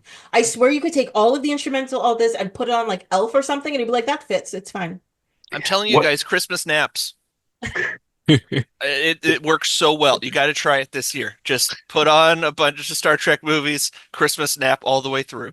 No, this movie keeps me awake just fine. Thank you, Josh. Thank you. But even the closing credits on this are super strange. Like They're it's like strange. still frame photos from throughout the movie. And it's like, but why? Yeah, like why is Yeah, it like the weird. usual scroll on the stars? Like Yeah, that would be fine. yeah. It just it's like such a departure from the rest of the like all 6 movies. Yeah. So- it does- Just watched an episode of MASH and was like, that's what I want my Yeah. That's what I want it to look like at the end. Yes. That's the look. Any show in the 70s, any rom-com in the 80s, just we want that. Yeah, exactly. Yeah. But like, I mean, besides those two things, as soon as they get into the story, it's great. And it shocks me how a random tube in space, they make it look cool. They make that tube look cool. It does I- not. It I looks like a disagree. space I didn't penis. think it looked cool. I disagree. I'm with Tracy. I think it like it's so simplistic and like I'm like, yeah. What's This the is a dick weird thing thing. hanging off of it? Like it just that's all I could think of. I'm sorry. That's My the dirty brain antenna? went there. It's the antenna, I think. It's Is that what the whale I don't noise know. is coming out of? It's the blowhole, you guys. Like, come on. That's at the front. Look, Ugh. it's in space, and in space there's no up or down. So we're probably quote unquote seeing it upside down. That's the blowhole. Sometimes That's that it. helps. Okay. Oh no. Okay. I gotta argue with you on this one, Tracy. Yeah, If in I'm with him on space this there's no up and down, then why does every Star Trek fight have them on the Yeah. same plane or plus or It's- minus like 50 feet? Look. The Expanse is the only sci-fi show or property I've ever watched where they get space battles, I think, correctly. Yeah. Everything else is Uh, always World War II dogfighting. Where everything looks insane But all the also, time. but Battlestar also in was the pretty good, I think. Expanse, when they show Oh, yeah, two yeah, true. ships fighting each other, they're also upright. They're also one's not like askew angled this way and one's like this. No, Mhm. that Yeah, just they do means flippy stuff. Yeah, they do The- flippy stuff because you got to hit him with the broadside. there's a difference between showing a battle and something flips than two ships meeting in space and they're face to face, Mhm. right? And there have been talks about this. They're just like, look, when you show two ships on a screen looking all akimbo and stuff, it looks stupid. So no, we're not doing that. That's all I mean, it I is. think it looks cool. It doesn't make any sense. Yeah. I don't know. Yeah. I like the space tube. I'm okay with it. I'm with you, Tracy. Yeah. Because it's like, and it's also one of the things that I like about it is that most of the stuff in Star Trek, when it comes to ships, they have like a smooth sleekness to it. Whereas this looked like, I don't know, an iron pipe that's been oxidized outside and then given like a cool polish and like a spotlight. And it looks cool. I don't Mhm. care. I don't care. I think it looks cool. I think so. They also refer to it as a probe, Yes. and so looking at it, it doesn't appear to have any sort of means of propulsion. Yeah. Granted, we only That really they see it. understand. Yes. Granted, we only see it from like two sides, pretty much. Like we see like the outside of the cylinder, and we see the end of the cylinder, Mhm. but we Yeah. don't see the other end of the cylinder. I'm So like assuming- maybe there's something there, but I'm assuming there's two very large gas tanks at the base of it. Yes. Like Austin Powers 3, was it? Yeah, no, I mean that makes sense. it's a giant. It's a very Um, complex joke, Chip. You can't yeah. just pull that out of your ass. It's fine. And hanging out over San Francisco. That seems weird. Yeah. What an odd place for such an object to be hanging out. and just boiling a bunch of water. I did have the idea that because of this ship, this is why we have cetacean ops, because it's clearly a whale alien race that they've made contact with, right? That makes So a lot of sense. there you go. Yeah. So you're saying it's a Or- giant dork. Or some kind of aquatic race. Whale ship. Thank you. It is a whale of a ship. Yes. Oh, Tracy, Or she you, blows. you haven't watched Lower Decks this week yet, right? No, it's on right now. Yeah, and yeah. I watch it I'll probably on watch it after this. TV. Yes, I will get off of here and watch it. Tracy yeah. loves commercials. That's how I know what products to buy.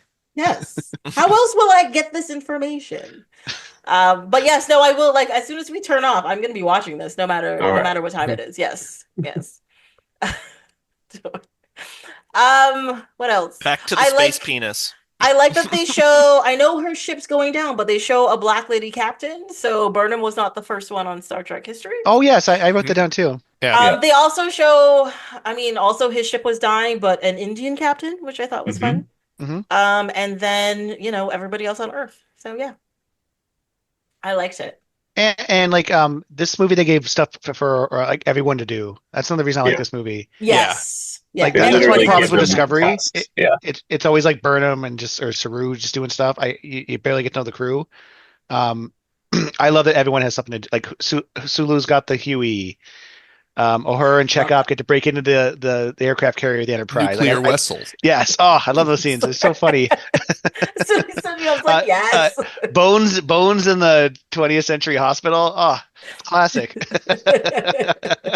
He gives a woman a pill and she grows a kidney. I love that old lady. I love that old lady. I got Yeah. a good laugh out of that one. Okay, good. I'll give them a doctor gave me a new kidney. That got a good laugh out of me.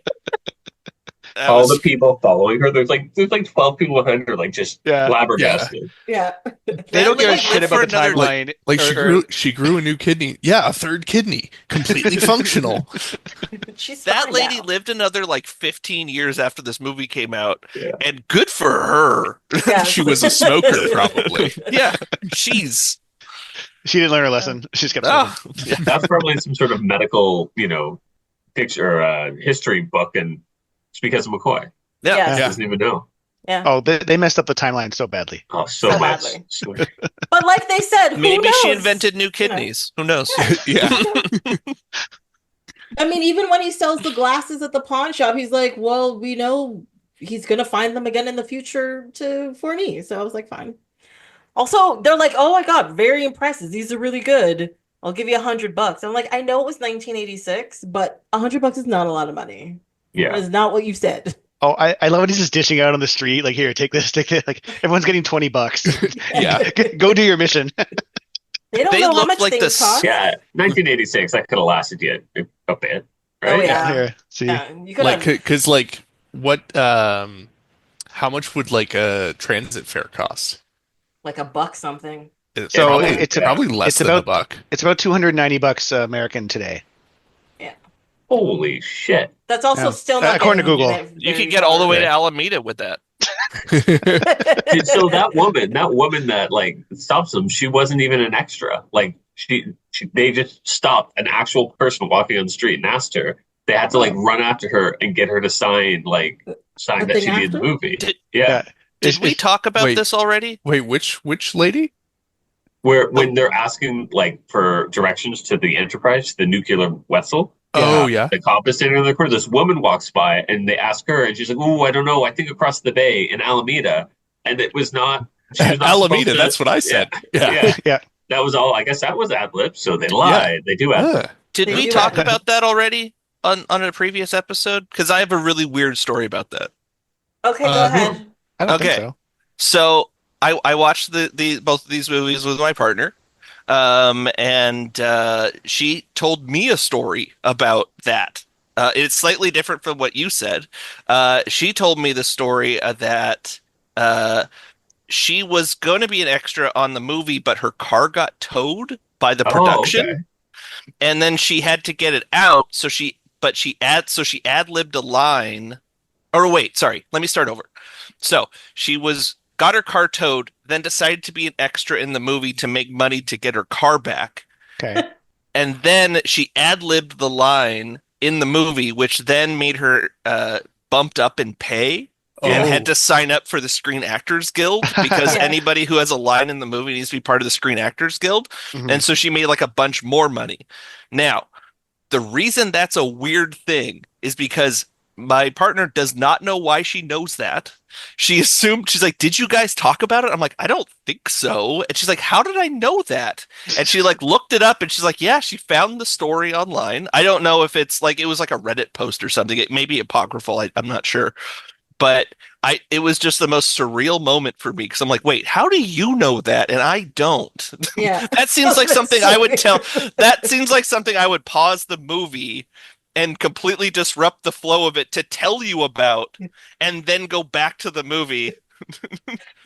6 hours later. Yeah, exactly. Yeah. Like, can you believe it? Alameda. What was the movie? Hmm? Did she tell you? What was the movie she got some work on? Oh, she like oh no, it was this. That was like she Oh, it's the lady in this Oh, movie. I'm sorry. I thought you meant in this Natasha. movie. Sorry. Never Oh. mind. Never mind. My bad. Oh. Just don't dox her, Jesus. Partner. Partner. Whoops. No, it's fine. I think I probably said her name on here before. She did work on Strange New Worlds for a little bit. Yeah, so I said maybe it was part of her like indoctrination her indoctrination / onboarding, whatever this corporate speak they use today.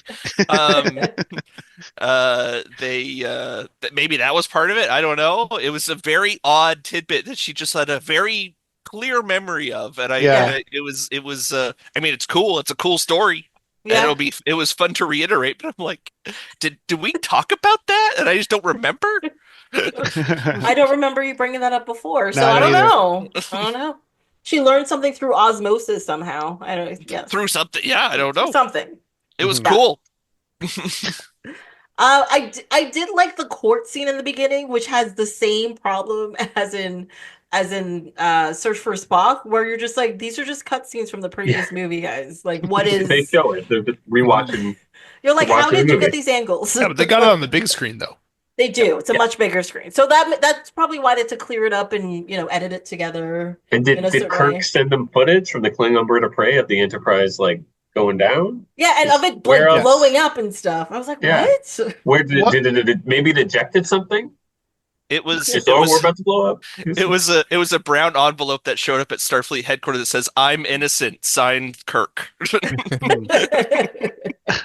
What was the Klingon like? Like he was there arguing for the Klingon Empire, Mhm. but they blew up a science vessel. Like, I know, how and do nobody you called them on that. Sarah like? finally said something, No and one he's gives like, a shit "Well, about the Grisham or whatever it's called. Like, Yeah. it's barely like after it's blown up, it's just like, oh, we can't get in touch with them. Oh well. I like that Like, Sark was like, it's just like, but didn't you do this? Do you deny that you did all these things? Like, we don't yeah. deny anything. I'm like, well, there you go. I don't know what are we It's talking over. about you here know then? what? The Klingon political party would do very well in America."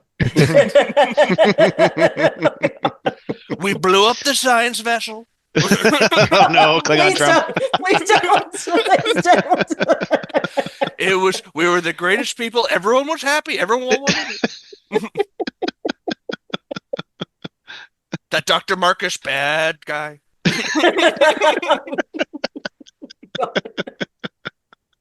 Um, Uh, let's talk about on Vulcan. Oh my God. I can't segue out of that. First of all, the shot of the bird of prey against the Vulcan landscape. the matte painting. Yeah, I didn't even care. I was like, It this yeah, is looked great. I love the beautiful. matte yeah. painting. I I love It's loved matte it. great. paintings. Yeah. I had that note for the third one too. There's a couple scenes with some really good matte paintings. Yeah, Yeah. Yeah. I The was just like, I the love Klingon this. bird of prey one is particularly great in 4 though. It looks really Yeah. nice. yeah. Yeah. And they used the same shot like 3 times in the beginning. They kept cutting back to it. They're like, we have to get all of our money's worth out of this painting, guys. Let's throw it in there. But then they do the close up and they show the Vulcan workermen. And again, going back to the Christmas theme, why are they dressed like elves? Okay, with their little pointy hats And they got and their pointy little ears too. outfits and pointy ears. I was like, what is happening? Why is this a thing that's going on right now? I was very confused by that part of it. But yeah, again, fashion. Fashion. And also the bridge in the ship is completely different than in the third Oh, movie. completely. Which is Oh, I probably didn't for catch the that. better. But yeah, it's Oh. completely different. Yeah. Because I was like, wait, isn't this supposed to be the exact same ship? Shouldn't it But it's look they the same? established this is like the established aesthetic for Klingon interiors from like here on out, though. So It is. that's pretty Yeah. cool. Yeah. I mean, it's still more cramped than like a Federation ship, but it doesn't seem so cumbersome. It seems less Yeah, cumbersome. Yes. yeah, yeah. That's the word I'm gonna go with. Yeah. I also think it's a great choice to stick with them having a bird of prey. Because like if you think of the new the Next Generation movies, like Enterprise blows up in Generations, and then they just cut the next movie. They have a new ship. Like it's not That's like true. it's not the day after or anything. Like I guess it's a year later or something. But I love that they stick with the bird of prey. It's so much fun to watch them. But I think isn't it just because like I said, these movies are like a trilogy that like start where the last one begins, where I think like the Next Generation and even the new Kelvin Universe movies, there's like large real-time gaps in between them. So it's like Yeah. it's not none of these movies start the next day. They always start like 5 years later and we're doing something crazy or something like that. So I think that yeah, and I think it's cool for them to be out of their element and use a ship they don't know as well in a different way. And also it shows that they're so good at their jobs, they can master a ship where they don't even know the language of the buttons, but figure Mhm. everything out and then do this like epic I love thing that. with it. I love that scene in 3 where Chekhov, Sulu, and Scotty are like, "Is it that?" Yeah. Yeah. This must be the plasma man. Yeah. I can't remember And what they Scotty's said, like, but "It's this one." And he's like, he just does it. Yeah, it's great. It's great. Yeah. I asked What that happened to that Klingon? They just left that guy on Vulcan? oh yeah, they had a prisoner. I forgot about Oh that. yeah.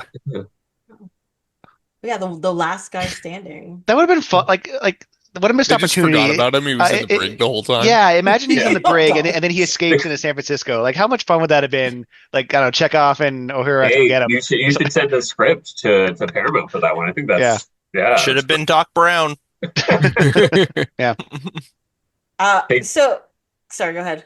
I was just gonna say Doc Brown. They do use Doc Brown's, bird of prey to travel back in time. Like I Come don't on, even guys. know. Like in '86, were people howling at that? Like I'm thankfully too young to know, but like was that Yeah. a thing that people would have talked about in '86? I don't know. I hope so. Well, I they wanna did see use the two flux parallels together. capacitor in the ship to Yeah. slingshot around the sun. So, That's how it works. yeah. It's called science, guys. Science. Science So rules. you want to hear a crazy thing I heard about the story of this movie? I watched a video of Leonard Nimoy talking. No, this was after I watched that one. I watched a retrospective of the making of this movie, and apparently, the story was originally supposed to be they go back and they meet like a whale scientist, but he believes in aliens, and like there's this whole thing about like alien hunting and whatever in the storyline. And apparently it was supposed to be, wait for it, Eddie Murphy. Oh, interesting. I was like, wait, what? I'm I mean, sorry. I'm just laughing at Sean's genuine reaction. I was like, that's odd. That's many years before Eddie Murphy decided to do Dr. Dolittle. Yes. But the thing is, so when he got the script for it, he didn't like it. And then the studio was like, nobody's It gonna got that take far? this. Yeah. And Wow. because no, like the part was written for him. Like Yeah, he was supposed to he be in wanted it. to do it. Yeah. Ah, And like they wrote a part for him, and then he like read the script and he didn't like it, but also the studio was worried that the movie will not be taken seriously if he shows up in it, because he was just coming up in like his fame or whatever. And then he read the script, he didn't like it, and so he got out of it and he did The Golden Child instead, which I love. I hold it dear to my heart. Is it a good movie? No. Is it thoroughly enjoyable and ridiculous? Yes. Um, and yeah, and they changed that role into Jillian, which I'm really happy they did, because what's her name? Catherine Hicks does such a good job, I think, as I really like her in Jillian. this. I really, really like her as Yeah. as the doctor and Yeah. stuff. Yeah. Yeah. Now, in this Eddie Murphy draft, is there a scene where he messes up the bird of prey by putting bananas in the tailpipe? I will tell you right now, I did not get my hand on that original Oh. script. Well, I do not know. I think we need to find that and find out if Was there's that- a what is it? bananas in the tailpipe scene in it. There should be. There should be. Wait, what do whales eat? Baleen? So there's baleen in the tailpipes Krill. then. What's Baleen? Krill. Baleen is the No, baleen is the stuff teeth. in the mouth. Yeah. Yes, Oh. that's the That's teeth. that's Sorry. that's their soup strainer. Yes. So I was like, oh, look, I know something about whales, and I got it completely wrong. Oh, God. I mean, you got the name right. Eating plankton. Am I? Did I miss a scene where Kirk hits on her and she says he's too old for her? I swear No. that Oh my God. scene, like maybe it's a deleted scene or something. Like I was waiting for it the whole movie, and because I remember it being funny. The She end of- definitely she mentioned something about his age. Maybe that's what I'm thinking of. Like Really? because she doesn't come back in she's the next movie or 6, right? No, we never see her again. No. So okay, She did come back to the future though. Yes. Mhm. So again, another missed opportunity. They could have been. Yep. She could have showed up for a scene or two. Yeah. I- She I- went on a science festival. I don't want to somewhere. skip ahead all the way to the end of the movie, but him saying to her at the end in the weirdest way, like, I don't even have your, as you would say, phone number. And then she turns him down so hard. So hard. It's so funny. Yeah, But I remember in, like, differently. but That- in like a nice way. I Oh, think. it was so like, hey, can I have your number? It's like, oh, if it's meant to be, I'll find you. I'm out of here. See you, buddy. Finger guns and everything. Yeah. Hello, there's a whole movie about that, and it's called Serendipity, that exists Yep. out there, okay? That's Oh, where they is got that the where she idea rips up the from. number and Yep. okay, She puts yeah. it does she put the number in like a random book in like a store? Yeah, Or I think something? something like that. I weirdly like that movie, but then that's way off track. I What a crazy way to live if Can she I does it admit like one thing? I have never actually watched the movie because I was like, this is dumb. I mean, John Cusack is very charming. Oh, Eugene Levy's in it too. Yeah. He's incredibly charming. Yeah, They Tracy, if you meet a always. hunk if you're hitting, things are going well, don't put his number in a book and just hope the universe will bring you Wait for it together. to come back. I Yeah. I also like Yeah, that that is crazy. that is the plot of the movie, and then future her, because there's a big time jump. It's go like, what the fuck was I thinking? Why would I do that? How fucking dumb am I? No, this is why I'm single all my life. Yeah, yeah. This is why Crazy. I'm gonna marry this idiot that I'm with. Isn't that Instead, is she the one getting married? I don't remember that movie. I can't I remember. have It's no been so idea. long. No Yeah, I idea. feel like she's getting married. Mm. And it's some Star Trek 1980s Captain E Kype. Mediocre white dude. Yeah. It's a captain of the Saratoga. Yeah, exactly. Yeah. Oh yeah. Sorry. I'm going through my notes again. Who else has notes? Um, he, the, I think I got a little bit annoyed with these two watches with just generic talk that doesn't sound like Star Trek talk. Like I wrote down the line, "Start your computations for time warp." Oh, Oh, yeah. I missed There that. was there was some of that. Yeah. Yeah. Yeah. You could just change it to temporal displacement. You I know? mean, Hmm. yes. Yeah. Time Warp. But maybe people wouldn't know what that is. Hashtag Yeah. people are dumb. When did that song come out? The 70s, isn't it? From Rocky Horror Rocky Picture Horror. Show? Yeah. Yeah. Yeah. No, that was pointed out in the rewatch. Wait a second. Which one came first? Rocky Horror Picture Show or this movie? I'm like, Rocky Horror Picture Show came before this. Well, that's dumb. Wait, what if it was the other way around? Then it would be fine, actually. I think that would be all right, right? Yeah. I mean, if Rocky Horror Picture Show rips off something from Star Trek, that's hilarious and campy. Yeah. If Star Trek steals from Rocky Horror Picture Show, that's weird That's and lazy. like, what are you people doing? Yeah. You're supposed to make up words that don't make any sense, not steal words that don't make sense from other places. Yeah. So time warp is also like the concept of it is just a little bit dumb as well, right? Because it's like it's never mentioned anywhere prior in Star Trek. They do time travel stuff occasionally, but it's like some through some sort of temporal displacement field. Like nobody's like generated their own Didn't they? Chronotrons. No, yeah. didn't they in the original series do exactly what they did in this one? Do a slingshot around the sun? Is that Did the they? city on For Edge of Tomorrow they might do it? No, that's the City on the Edge of Tomorrow is the Guardian. Yeah, it's like a yes. portal. Yeah, but it's the one where they go back. It was actually supposed to be the pilot, like for a different TV show. They beam they beam like a military guy onto their ship for some reason. They save him and they have to put him Oh, like beam him back yes. into Yeah. the jet. I'm pretty sure Yes. that's Oh, they don't yeah, show yeah, yeah. anything. They just end up there, and you know what? They may have even called it a time warp. I don't know. I think Is that the one with like Gary Seven and stuff? yes, Yeah. exactly. And Okay. there was like a cat that had powers. It was a very strange. It was like a backdoor It's a pilot super that strange never- episode. Yeah, that never took off. But they did the slingshot around the sun. Okay. They don't. They just mentioned it briefly off the top of the episode. If it's the episode I'm thinking of, it was supposed to be they were trying to make a spin-off with the Gary character, Yeah. Yeah. and it just never went anywhere. Well, Well, it yeah, was no he- Miles O'Brien. He was like No, some guy absolutely who not. had a secretary and he did weird temporal things because he was actually from the future. And Yeah. he's Or almost like a something. Bond kind of character, or like a spy. Like it's a very weird episode.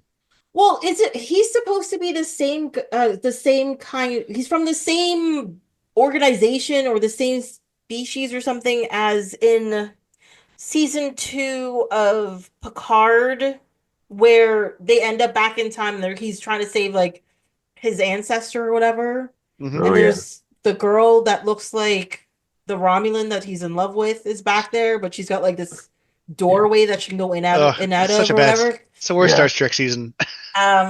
Yes, and there's like a duet with a Borg lady getting frisky on a stage. Like it just made no sense. Yeah. But yeah, like I think they're supposed to be like the same thing. Like they're keeping track of humanity and making sure certain things happen or whatever. Okay. Yeah. I feel like I can look up what episode that is. That's 737. Yeah. So apparently tomorrow is yesterday. Uses the slingshot effect, Is that the episode? apparently, or possibly the naked time. No, no, the naked No, it's time not the naked is time. yeah, That's the weird. the drunk episode. Yes. Hmm. The gas leak episode. Yeah, Oh, Is yes, that where actually, Sulu is like shirtless with his sword? yeah, Is that Yeah. naked time? Okay. okay. Actually, apparently they use the slingshot multiple times. Tomorrow is yesterday, and then in Assignment Earth they also use Assignment it. Earth. That's what it was. That's what it is. Except they call it light speed breakaway factor. Oh. Oh, they kind of mentioned that before as well, don't they? Well, they talk about breakaway speed. Yes, Mhm. they do talk about breakaway speed, yeah. Especially when they're coming back. But by the Yeah, time we get so- to Star Trek 4, they're just like, let's get ready to do that again. All right, Mhm. Yeah. we're gonna pull the old slingshot trick. Yeah. Yeah. Okay. All right. So there is precedent for it. So I clearly have some those old scientists episodes to watch. Yeah, you do. Yeah, you But do. it does make sense. Like I agree. Like, wouldn't any race do that has warp capable vessels just to like? Wouldn't the Klingons be like, hey, let's go back in time and destroy those guys? Yeah. Like, Yeah, why but- did the Borg open a portal when they could have just slingshot around the sun? Yeah. Why don't they always do that? Or, hey, this time didn't work. Let's try it again. Well, they don't Yeah. tell And have no one- anybody have no after one they follow do us it. in. They're like, we got to keep this really quiet, you guys. Nobody knows we could do it. I think the real issue is that none of these other ship has Spock on them where he could take a bunch of variables from memory and put them in and get it all correct. So And then guess and get it correct. and I, then guess I and really get it enjoy correct, those yeah. scenes, the guessing scenes. Yeah. Yeah. They were I'm- good. Actually, one thing that I kind of liked was, and I don't remember if it was the motion picture or if it was Wrath of Khan, where McCoy tries to say hi to Spock and Spock just ignores him completely. That's a motion picture.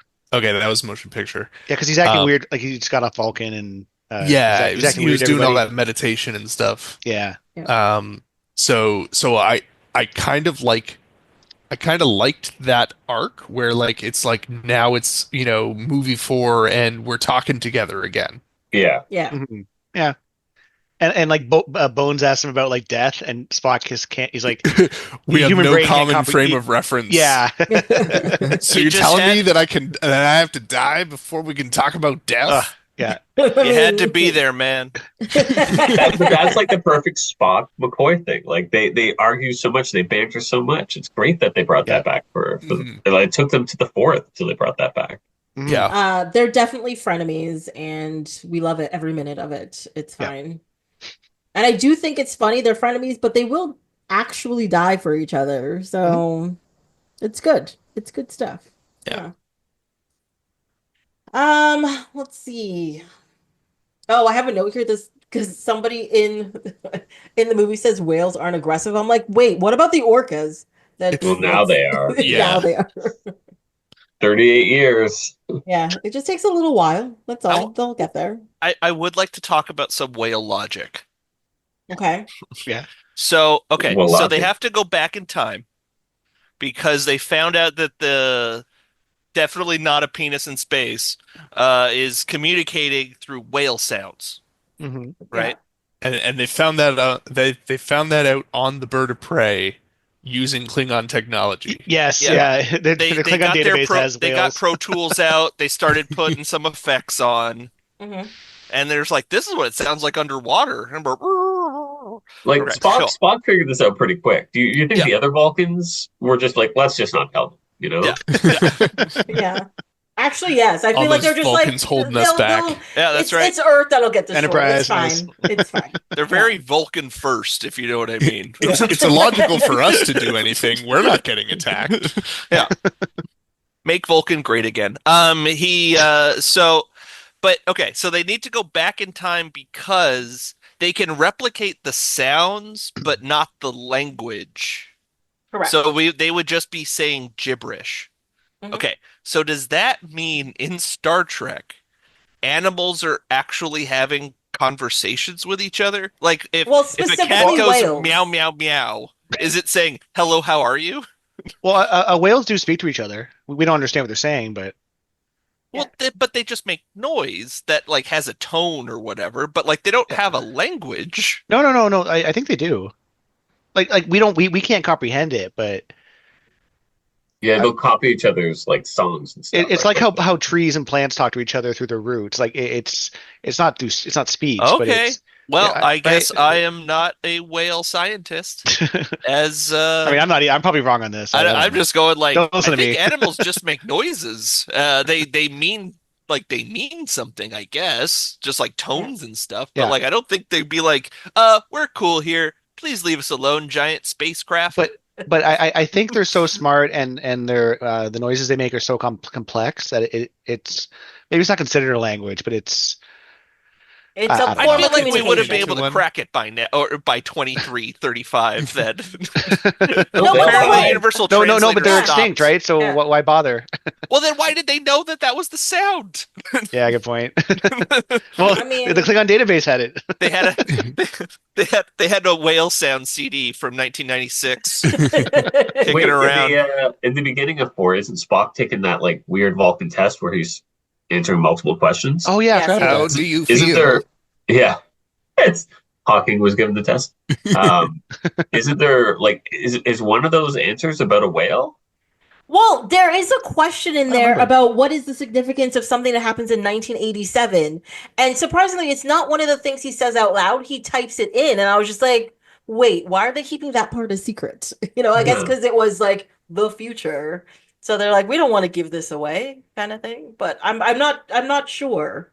yeah. I But don't know. because I actually listened to that part 3 times to be like, does he say something about whales? No. No, Not that I okay, heard, at okay. least. Maybe I should have put on my subtitles. I hate subtitles. Um, yes, I would maybe like to that's what talk it about was. Spock's outfit as well. His bathrobe. Yes. And his Mhm. his headband. Yeah. I think that's just what he had at the hotel, right? Like Look, he he's He just was did too wearing much. directing. It was He an did easy too much on and off. LDS. yeah, he got it from the he's got it from the church in Utah.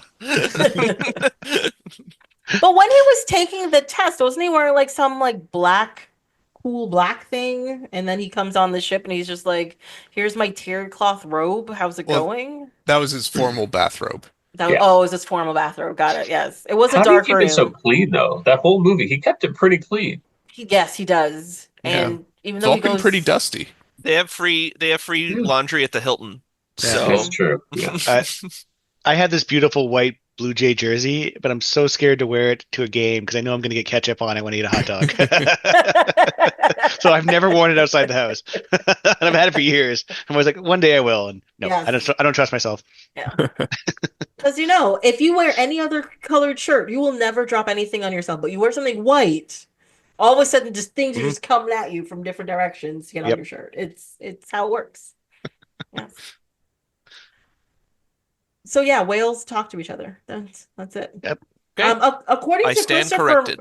according to Christopher Moore in his book Fluke, whales aren't actual creatures. They are controlled by people inside of them. So there you And he just got elected to Congress?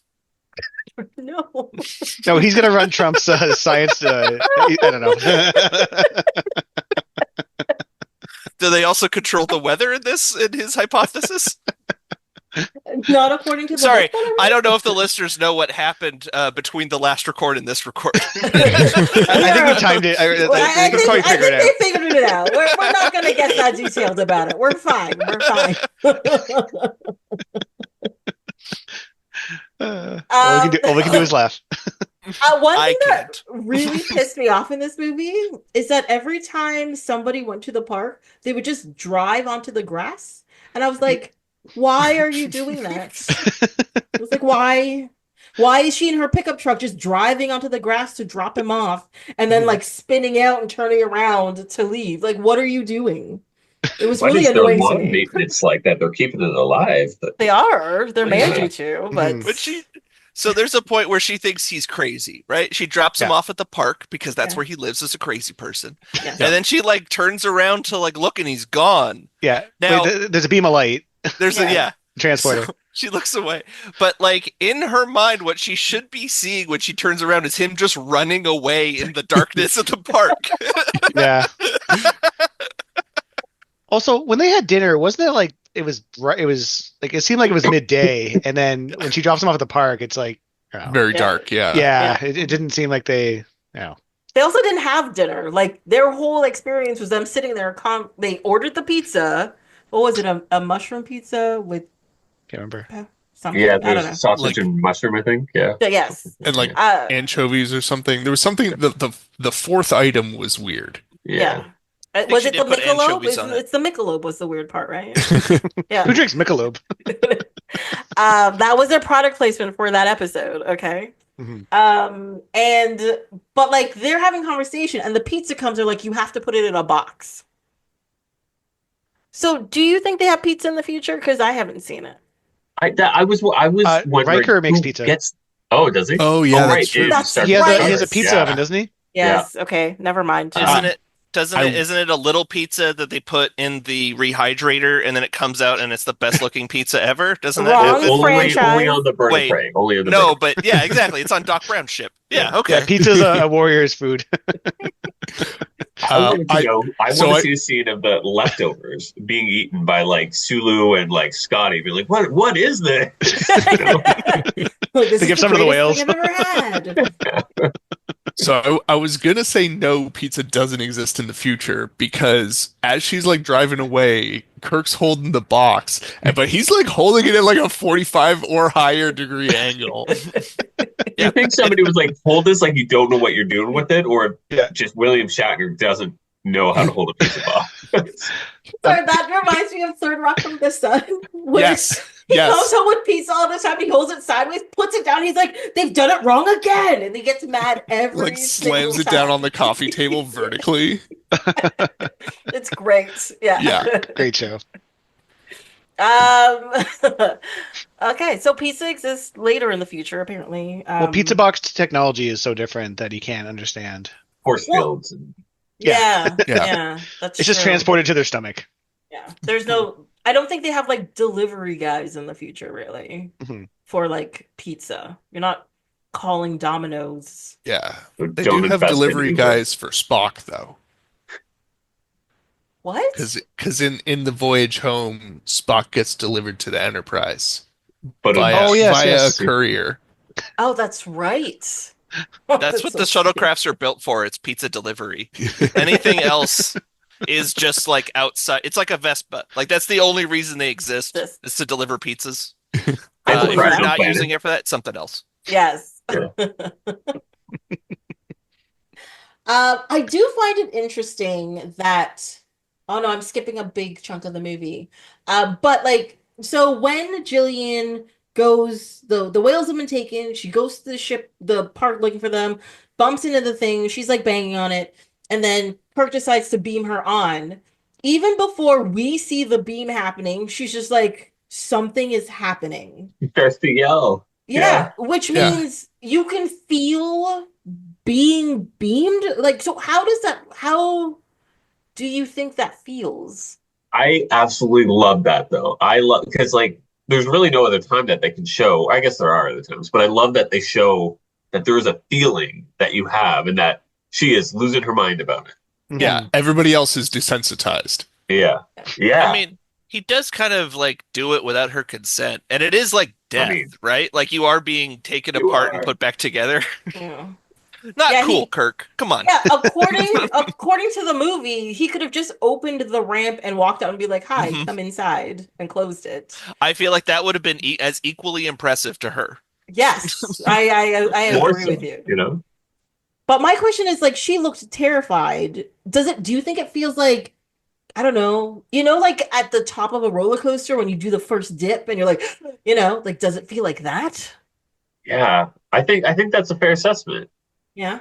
Okay. Well, Yeah. my Like you feel like question- disembodied, you know? Or does your skin just get really tingly? Oh. Like, Like- is it like electrons are being attracted to you or something? Yeah. So all of your, like you get like goosebumps and all your hair stands up and you're just Yeah. like, oh, it's happening. Yeah. Maybe. I know. I feel like the reason why I'm doing the roller coaster analogy is because the way the beaming on the Klingon ship at least is when the beam shows up on her, it starts in the middle of the Yeah. body. So I feel like I'm like, no, it's gotta be she's gotta be feeling something in the middle, and then it goes outward. Well, and it's a Klingon one too, so who knows how violent that would be. Yeah. Yeah, maybe You their thing must is feel the like pain. Yeah, Oh there's no my wonder gosh. unless you feel a little bit of pain. It's the transporter that turns you inside out. or it's like pain sticks or whatever, because you have to Yeah. feel pain for everything. Yeah. My question is like the second time when she used like she jumps on him as he's beaming. Mhm. Should that not cause some sort of transporter error? Like there's so many It's like transport Hubner. like That's yeah, how they you should- get Tuvix. Yeah, Yeah. that's a Brundlefly. Like she should be a Brundlefly. Yeah. That's happened in other Star Trek. So like somebody will jump on and surprise them, or I don't think this is the first time. I would I mean- love Maybe it's like though a safety if issue. there's like a cut of just like merged people every time Yeah. that happens. The But yeah, like, transporter if buffer's someone not accidentally big enough wanders for two into it- people. Like if Yeah. you're being transported and someone wanders into it, then it should just grab them as well instead of just grabbing a piece. Like maybe it's like a safe. I don't know. I don't know why the Klingon ship Yeah, would like have it. what if I walk by and put my arm on it? Am I all going, or is it just Yeah. like taking my Your arm? arm, yeah. Yeah. But there is that one episode of TNG with like they get like that prisoner from that planet or whatever that has Zephyrin Cochrane in it, and the guy like bursts out of the transporter. Oh, beam. there's like 20 minutes of like him, or not 20 minutes, Oh but my like God. 10 minutes of him running around the Yeah. Enterprise. Yeah. I love that episode. Yeah, Boyd and you're right. references him in Lower Decks as well. Yeah. Yeah, Yeah. sorry. Yeah. Oh, that's right. Yeah, he came back. He comes back. That's right. So like maybe it's that kind of thing. It can figure stuff out, or maybe like if it senses a whole body is not in the beam, it like shuts down. That's like a safety There's- thing. Yeah. There's Mhm. no safety protocol for the transporter. We should know that. Like 2 movies ago, people melted. No. They specifically say in something that there's at least 4 redundant buffers Redundant in each systems. transporter bag. Yeah. Not each in the motion transporter pad. picture. No. Yeah. I mean, yes, this was a while ago. They died in terrible pain. I Terrible heard the pain. whole thing. One of them was a Vulcan, still screaming. Yeah. Is pain's not an Yeah. emotion, it's a sense, so it's fine. That is one of the most awful deaths in Star Trek, I think. Yes, it's And then like there's, you think about it for 2 seconds and you're just like, that is terrifying. Yeah. there's one in Remick that TNG got- as well. Oh, sorry. Yeah. I was Uh, gonna say Remick when he got eaten by those like Oh, that one. Yeah. yeah. Mhm. One that always bugged me was it's a female and they find her like half in the floor. Yeah. It's just Oh, like Yeah. that one always bothered me. That's what Kirk and the whale lady should look like. Yeah. Yeah. And I want my money back until I see that version. Where's Quado? Do you think like Riker or Picard had to write that woman's family about how she died? Like that would be like, Yeah. oof, I feel not like it, it. not right. She this died a one. hero walking in the hallway. Yeah. Yeah, because they were bumping into like pockets of like temporal It's distortions. like out of phase matter Yeah, or something something like like that. Yeah. It's crazy. Yeah. But Do you yeah, think that's just like a drop down box? Like when they write the report, cause Yeah. of death. Anomaly. Yeah. Yeah. Anomaly, It's like You a got catch-all. matter Just write it off. fusion. Yeah. You're like firefight, transporter, anomaly, Transporter's the one they're using most of the time. Yeah. unknown, Or just stuff. gone. Yeah. This list isn't alphabetical. Transporters at the top. Why are we laughing about that? This is horrible. A woman died. People Yeah, got but then- melted. And then we moved over. It's like, oh, well, that was terrible. Anyway, next scene. Yes. Yeah. Now on Yeah. to V'ger. Yeah, can you imagine working in Starfleet? The amount of death you see, like if you survive, the amount of death you see, and it just doesn't seem to phase anyone. It would Yeah. be creative death too. That's the part which is like, I didn't know a person could die that way. I would like to see the stats on how many engineers died on that elevator. Oh, the little one-person elevator that goes up and down? Yeah. no rails. In engineering. Yes. The one with no rail. Yeah. Yeah. Starfleet is super unsafe. At minimum, you should have seatbelts on the bridge. Mhm.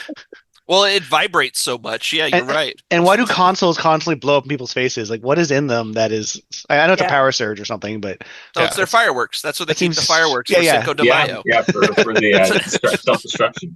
It's a Exactly. self-destruct explosions.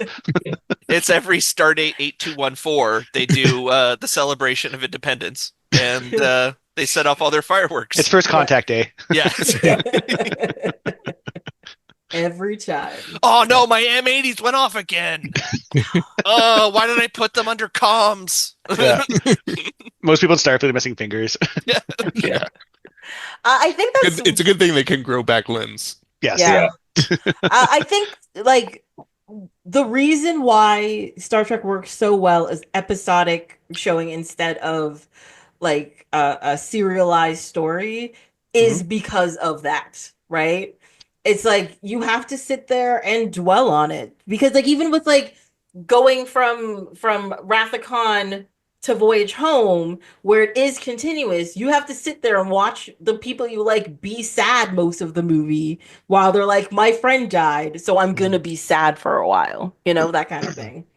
So I like I think that's why it's hard. I think why it's hard for a show like Star Trek to be like, no, we're gonna have like a straight serialized serious story because 90% of it would just be people crying. You'd be like, Yeah. everybody's dead. Well, I also think that movie is betrayed a little bit by its title. Like Search for Spock. it's like when you go to the theater, like, hi, I'm gonna have one for Star Trek, The Search for Spock. Obviously, they're gonna find Spock in this movie. Like it's like when you're just like, oh yeah, they're all really sad for like a long time, Yeah. Yeah. but like we know Spock's coming back, right? He's in the title. He directed the movie. It's true because like I think that takes away like everybody in the movie is just like, oh, what is this strange alien life form on the planet? Like it's Spock, right? It's supposed to be Spock. That's what we're here for, It's right? obviously Spock. We watched him go there. Yeah. You Yeah. have the footage. I know you guys watched it. It just fast forward a little bit from the death part. Yeah, it's right Fast there. forward through his Got it. funeral. They should have done what they did in Beer Fest, just like really thrown people off and just bring Spock's twin brother back. Oh, But just call him Spock I for the sake love- of ease. I love I that love joke Beer- so much. I love Beer Amazing. Fest. I know it's such an underrated movie. It's great. The every time he wakes up and there's like and he's got blood in his mouth and he's like next to a dead deer and Oh, like, the not neck's again. been bitten out and he's like not again. what a great underrated movie. That Yeah. bit with the twin brother, man, that is such a good joke. I love that joke I so laughed much. for like 10 minutes It's straight so after funny. that. Apparently, I have to Such a funny rewatch joke. Beer Fest because I remember none of this. The only thing I remember is drinking out of the boot and remembering to turn it. That's the Yeah, only yeah, thing I Das remember Boot. from Beer Fest.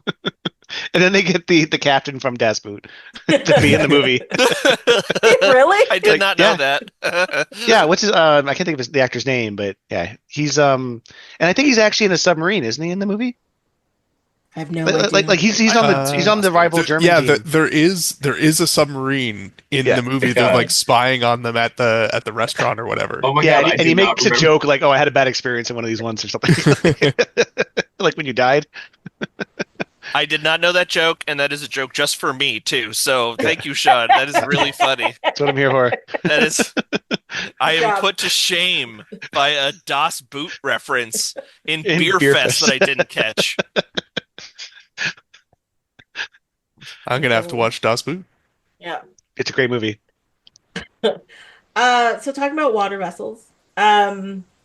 So I was Ships. watching a thing where Leonard Nimoy talks about the making of the movie Mhm. and his search for a big enough tank of water to film this in. And so Oh, it turned out that on the Paramount lot, which was a parking lot, there was like a seam, and it turned out that used to be where the tank was. And they dug it up and filled it with water and filmed all their stuff on it, which I thought was very cool.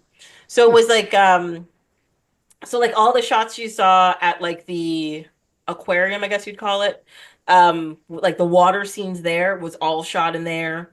And all the scenes when you get back to the future again, anytime he showed like the water going crazy when the ship lands in it and like the Mhm. whales are coming out and everything, it's all from that tank, which I thought was like Oh wow. I I knew parts of it were shot in a tank, don't get me wrong.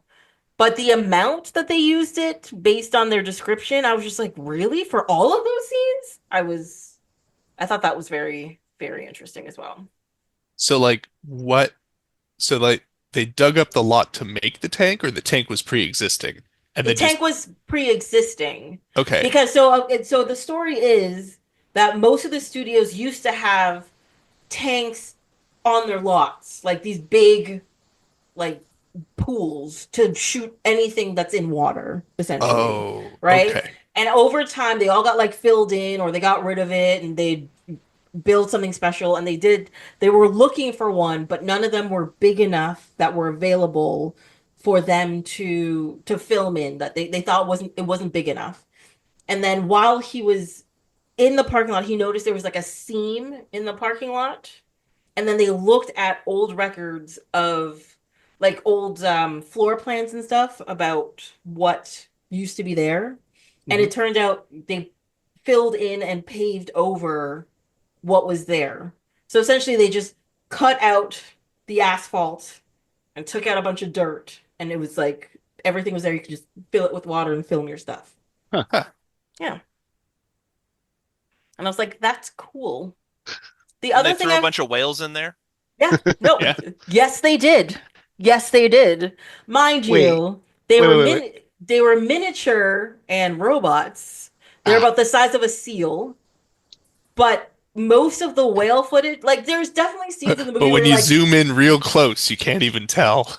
right? Like so they made pieces of the whale for all those like bigger shots, like getting close on the tail. So they just made like a tail that comes out of the water, or like a fin that comes out of the water, or like look at his eye, it's there. But mhm. most of the shots where you see the whole whale, I always thought was just like random stock footage. No, they made animatronic small whales that were approximately the size of a seal because they actually show test footage as it's swimming around in a tank with a seal, like a real seal.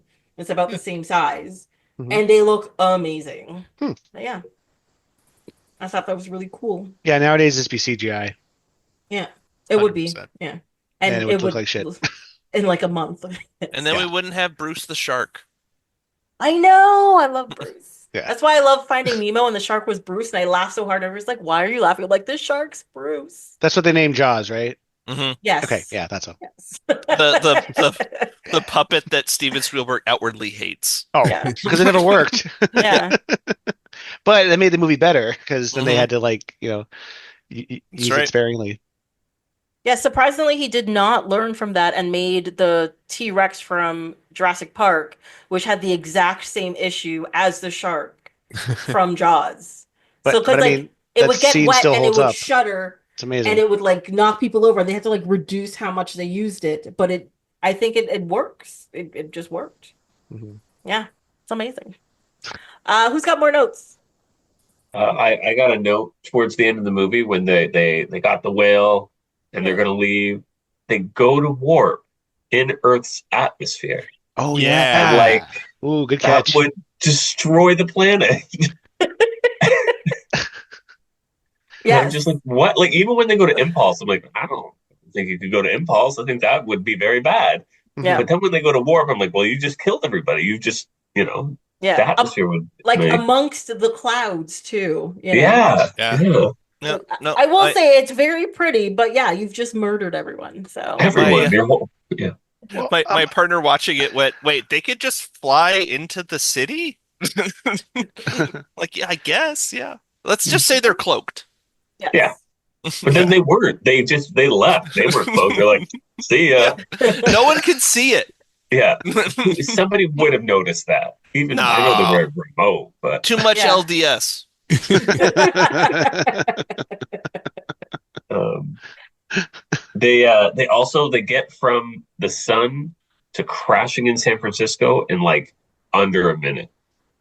And Yes. Oh that yeah, like and it I takes them Yeah. don't 12 minutes to get to understand the that. Bering Strait. Yeah. Yeah. Okay. Thank you for reminding me. Yeah. But retrofitting a couple of 747s to carry whales up to Alaska? No. No, just no. Yeah. I did Who not wrote understand that. Like I was like, wait, how did they get all the way up to Alaska already? And it's like they flew them? Why would they fly whales? that? Yeah. Just let them out. The fuel costs on that would have been asinine, even for the 80s. Wasn't there an oil shortage or something? At Yeah, some point. that's Yeah. 70. Isn't that 70s? Yeah, That's they came not- out That of it. was I think that I was think that they was were Jimmy out of it. Carter. Yeah. Yeah, this is Yeah. Reagan's America, booming Oh economy. yeah, so they have all the oil. It was fine. It was Oh, the okay. fuel was okay. It was flowing, you know. It was abundant. People took showers in it and stuff, and it was like, why am I burning? It was great. Mhm. No, we all did. It was fun. Yeah. We all put on cowboy hats, took our oil showers, and went yeehaw. Oil showers. That was a strange time, I'll tell you Mhm. that. It was just what we did at the time. Yeah. You had to be there. Yeah, You're too you young to had to remember, be there. Tracy. Mhm. I am too young to remember. Wait, aren't I older than you? Nah, that doesn't seem right. No, I'm very young. Thank you. Mhm. Thank you for noticing. I'm the one making elf references. Everybody wants to go to Melmac at some point. It's fine. I did like the reaction of the whalers when they uncloaked in front of them. They were just like, "Get out of here! Do it!" Yeah. Are they German? Or like when they spoke, it wasn't English. It was Yeah, they But then- seemed but like then it was Scandinavian in English. some way. yeah. Yeah. Like I got confused. I wasn't It was English? Like at the at end, one point, yeah. but Oh. when you first saw them, I don't think it was English. So were they What? Alaskan whalers then? Like that's Like, are they also, Russian? did they just Yeah. drop They were off white. the whales at like Whale Hunter Alley? Like Yeah. it seemed like they Yeah. it's like they've been out there for 5 minutes already. Also, like, if you're planning to release whales, maybe don't do it in the middle of whale hunting season. Exactly. When she said that, I was like, "Wait, you guys can't wait like a month and a half? Like, what It's is during a severe blubber shortage. Oh my All our God. oil lamps were just dry. See, there was an oil shortage. Yeah, exactly. Yeah, it was blubber. Yeah, it was a shortage of blubber. Now, if this, yeah, and then the Enterprise stopped it, and we never had lamps again. Yeah. It's a sad time, I tell you. It's a sad time. You mean the HMS Bounty stopped it? That's true. Excuse me. Once they're dead. Mhm. Yeah. Those lovable rogues. I did think so. You know how I was talking before about how the ships like to, show up face to face when they're talking to each other. Apparently, that does not go to whales underwater when they're talking to space probes, because that scene when when they get back to the future, they're under the water and the whale is talking to the space probe. For some reason, it's pointing downward. I mean, we have up and down on a I thought the planet. whale died. It Yeah. goes like from this to When I was that, a and I was kid, like, that's "Wait, what's what- happening here?" Yes. I always Yeah. thought that. Yeah. Do I misremember this? Yeah, it was I found the scenes very uncomfortable because they kept like zooming in on the eye, and I was just like, "What is happening, and why Yeah. is it that way?" It is. What's gonna happen to the whales? Like, so George Gracie's is pregnant. watching you. I don't know how many, like, do they have one baby? Do they have multiple? But like, they're just gonna die out. I And- feel like there's multiple, but also, yeah, that gene pool seems kind of small. yeah, like They brought over Adam and Eve, the whale Adam and Eve. Yeah. Also, yeah, no, you're also right. There's like, well, we'll just drop them in the bay. Just, They'll be fine. they'll be I mean, fine. I guess there's cloning at this time, so I guess they could clone them. Maybe Genetic engineering. Yeah. put some. That's Don't all. forget to put some frog DNA in there. That's really important. Mhm. we need a whale con. Just he's like, is that where the whale from Avatar 2 comes from? Is that they did the eugenics on a bunch of Star Trek whales? Yeah. Yeah. I hate to admit, I actually like that Pandora. whale in that movie. Oh God, I Python. hated that whale so I know. much. I was next to Tracy watching the movie in theaters, and a lot of. Oh, fuck off. Was it because there is it is it Tracy? No, is it I think because- it's hilarious when you hate a movie. Is it because there wasn't enough whale talk in it? Oh my God, there was just so much wasted time in the movie. I was like, get on with your goddamn story. When the whales started talking to the Navi, like the Oh my God. from Tracy was just so funny because I was actually kind of excited. I was like, "Oh, cool, the whale talks." So Yeah. much. It's a descendant of George and Gracie. Yeah, it's got to be. Yes, yeah, Oh, but they're not space on whale. Earth. Yeah, I know. They evolved, and now they got And they become spacefaring. they become spacefaring. Exactly. Okay. They And made they first seeded other contact with the planets? Vulcans. Come on, get with it, The Tracy. Vulcans were like, I don't know if I want to give these whales all this technology. And the whales were like, what the fuck? And then that's the whole thing. They just make it work. Yeah, that's So- right. This all sounds legit. They should do a show about it. Yeah, This is the third episode's the silly podcast. apparently. I My mean, face this is hurting the from fun laughing. movie. This is the fun movie, so we're supposed to be laughing at it. Yeah, they won't be laughing when we talk about 5. All right, my last note. We'll get back to your notes, but my last note is the scene at the end where they're at the trial and Jillian is there, and she's reacting with the crowd. But how would she know the significance or importance or history of whatever's happening? She's like, "Yeah, I'm so happy for you." I'm like, "Are you?" They probably showed the movie at the trial. Oh, okay. They have the footage. And she's like, "Oh, I'm caught up now, and now I can get into this." Yeah. Talking about this makes that joke in Spaceballs all that much more funnier because it was such a trope of these movies. I always found it funny in Spaceballs, but Yeah. Yeah. It's like a it's direct the same reference. thing. Yeah. Yeah. Yeah. That's hilarious. Yeah. I never thought about because there was even in like Next Generation and stuff, there's a couple of times where they're like, "Can you pull up the video reference?" And you're just like, how are these shots taken? Like Yeah, within that your happens in the world? pilot. Yeah. At some point, they watch a video and it's like, where did they get this footage from? It's the I can't remember what it is, but I just it's remember the like it beginning always of bugged the me. second part of Encounter at Farpoint. Yeah. Oh, It's okay, because okay. it's So a they- it's so a they can recap. split it. It's Thank you. Yeah. It's nuts. Yeah. But I mean, so It's- many TV and movies do that, though. It's just, where are Hey, you getting this remember footage? when we met Data an hour ago? I You're like, do. "Here's a video of it." Yeah. Oh. That's great. Anyone, that was my last note. Anybody else have some notes? Ugh. No? I have written down, it's coming from San Francisco, and then Kirk says, the city? So that's a fun line. I mean, San Francisco exists in the future. Yeah, I know. They it's- constantly it's- go back in time to San Francisco, like Yeah. every series, every like Yeah. not every movie, but Yeah, yeah. DS9 was there. That was the Sanctuary City one. Yeah. When they meet Mark Voyager Twain does. and oh yeah, Voyager does it, the Tom Yeah. Paris and Sarah Silverman episode. Yeah. They do it with the 2 Mark Twain episodes. episode with Data and Guinan and Picard. Was that in San Francisco? Was that I know San it was on Francisco? Earth. I don't think Is that it was not San San Francisco. I think it is because the Is it like old? remember is the it aliens like a are like mining sucking thing? like the life force out of people and Yeah. Yeah, they need like a find 40, Data's they head. meet a 49er, which is like it was a miner at the time. Yeah. That's San Yeah. Francisco 49ers. Yeah. I'm pretty sure. I'm Oh, pretty is sure. it Gold also rushy San kind of stuff. Francisco? Okay. Okay. I think Yeah, Might so. have been. I have a Okay. question for you guys. Have you seen the is it Comic Relief Star Trek bit No. where I'm not it's sure what you're talking about. the crew of the Next Generation found artifacts from the I want to say like 1988 Comic Relief fundraiser. I'm just making up a year, whatever year it Mhm. was. And they're talking about all these great comedians that are all great and they helped all these people, including Hoopai. Oh, really? Yeah. Yeah. Pie. Worf says, "Who is this Hoopai?" Oh, she probably loved that. Yeah. But that's kind of what this movie feels like to me. Like it kind of feels like a sketch. Like it's a Oh, whole okay. bunch of Mm. like bits. And Yeah. I'm not denying that it's a whole Yeah. bunch of bits, but it still manages to make like a cohesive story Yeah. that you can follow. I'm Mhm. gonna give them Scotty talking to a mouse and saying "computer" is pretty good. Oh, Oh, that yeah. whole sequence is hilarious. That I love it. well, we talked about it earlier. It's like, and it basically ends with it's like, who's to hey? He's not the one that invented it in the first place.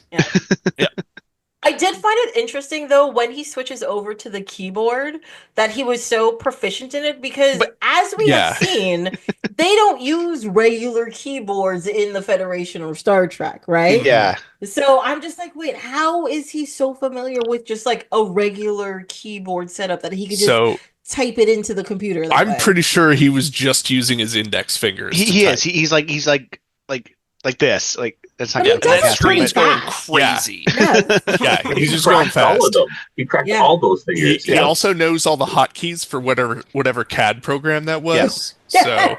Because you did have like a 3D cat image spinning on the screen at the end, and you're just like, wait, Yeah. what? How does I like- what? I like that the computer was like, I know what this is, even though it's not invented. Transparent aluminum. You I'll give did it a it. name. Good job. And- We and knew he's the giving- whole time. that was He's the giving- one flaw in that scene. He's giving this owner of I wrote it down PlexiCorp, which I Yeah. thought was funny. So much information. Like this is definitely changing the timeline. Yeah. Well, I like that he Mr. sends Scott that or lady out of Professor the room. Scott, I'm very impressed with your knowledge of engineering. Yeah. Oh, that's right. He's a professor, or he's pretending to be. Yeah. Yeah. And then that lady walks in as they're talking about transparent aluminum, and he's like, "Get out!" It's like Not now, like Sydney. not right, Marcy or something. Yeah. Yeah. You're just Yeah. like, poor lady. Oh my god. And I was like, "Is she not allowed to know about this? But Is she what going to was the steal point the of formula that? for transparent aluminum?" Oh my god, the Klingons would kill her for sure. For sure. For sure. Yeah. He's got the information. Just kill one of them. I don't care who. All right, let's kill the one with all the information. Stab. So my other thing is though, when so they say they're gonna make them 1 inch thick. And when they're delivered to the ship, they are clearly not an inch thick. Okay, so I thought about this. I think that the transparent aluminum is to bribe them into giving them free merchandise. Yes. Yes, yes. Oh. Because they talk about how they have 6 inches in stock. And Yeah. that's why they're doing this whole gambit, because they're like, oh, they got what we need. We can Oh get it. yeah, from them. because he asked them like, what would that be worth to you? Yeah. And it's an exchange. Because I always Okay. thought that like they gave them the formula for the transparent aluminum so they can make it for them. And I know at one point he says it might take months for us to do whatever, like to get like the machines or whatever. And then Scotty says something about like helping them speed up the process. And so I always thought they helped them speed it up and got it made, and they should be 1 inch thick, to put on the ship. That's what I Yeah. always thought it was. I also always thought that they like actually got it built, but like if you think about it, it's like it's PlexiCorp. You're dealing with like plastics or whatever, Mhm. and so they have their own whole supply chain. All of their tooling is set up for plastics. They're not going to be able to like melt and mold aluminum or Yeah. anything like that. So yeah, that makes a lot more sense. Yeah. I never It's- thought about it that way. It's really subtle the way they do it, right? Like they don't just Yeah. go out and say it, but they say it kind of back in the background almost. Yeah. Yeah. Modern movies, they're too ham-fisted. Yeah. Well, yeah, I think that's part of like what makes this movie good is that it doesn't tell you all the things. You have to connect some of the dots, and not just nonsensical dots, but like dots that actually like with this connect in a logical way to make the story work better. I feel like they could have stolen a lot more. They could have stolen more.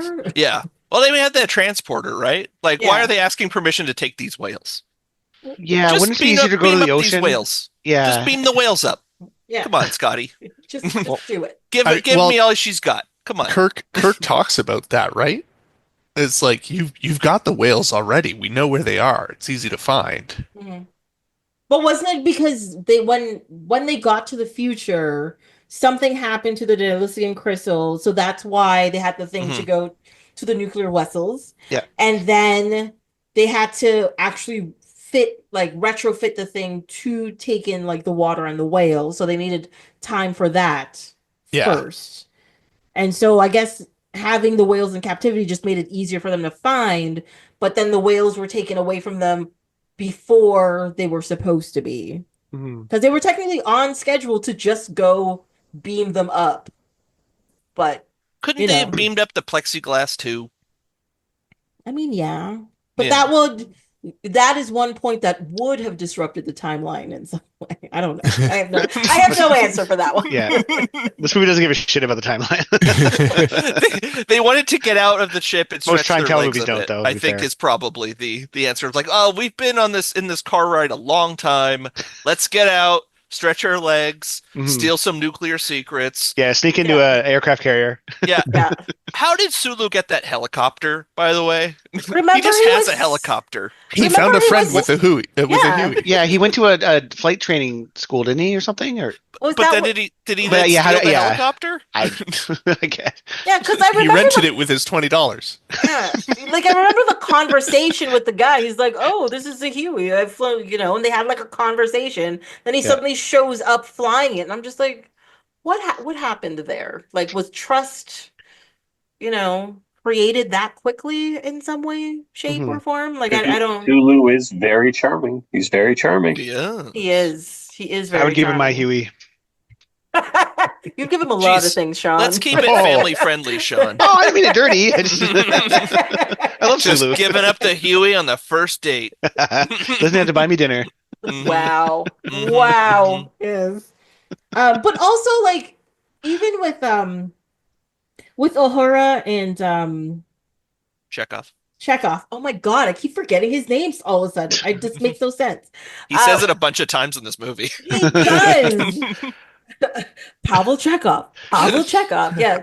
But how do they even get into where the reactor is my question. Like they show like they're like, we can see the ship. It's the Enterprise. Woo, yay. And then all of a sudden they're there by the reactor hiding. Magically, no one has seen them. Or did they Yeah. get like beamed there and they were supposed to get beamed out? Well, they had so much. Yeah. Did they? Because they had so many issues getting beamed out. Like, I think the radiation, the like what they took. gave them- oh, okay. Yeah, they got beamed in, then they wandered in to find it and steal the photons from the Yeah. reactor. Okay. And then there was too much interference, radiation, shielding, whatever, in that area, so Scotty could only bring them up one at a time.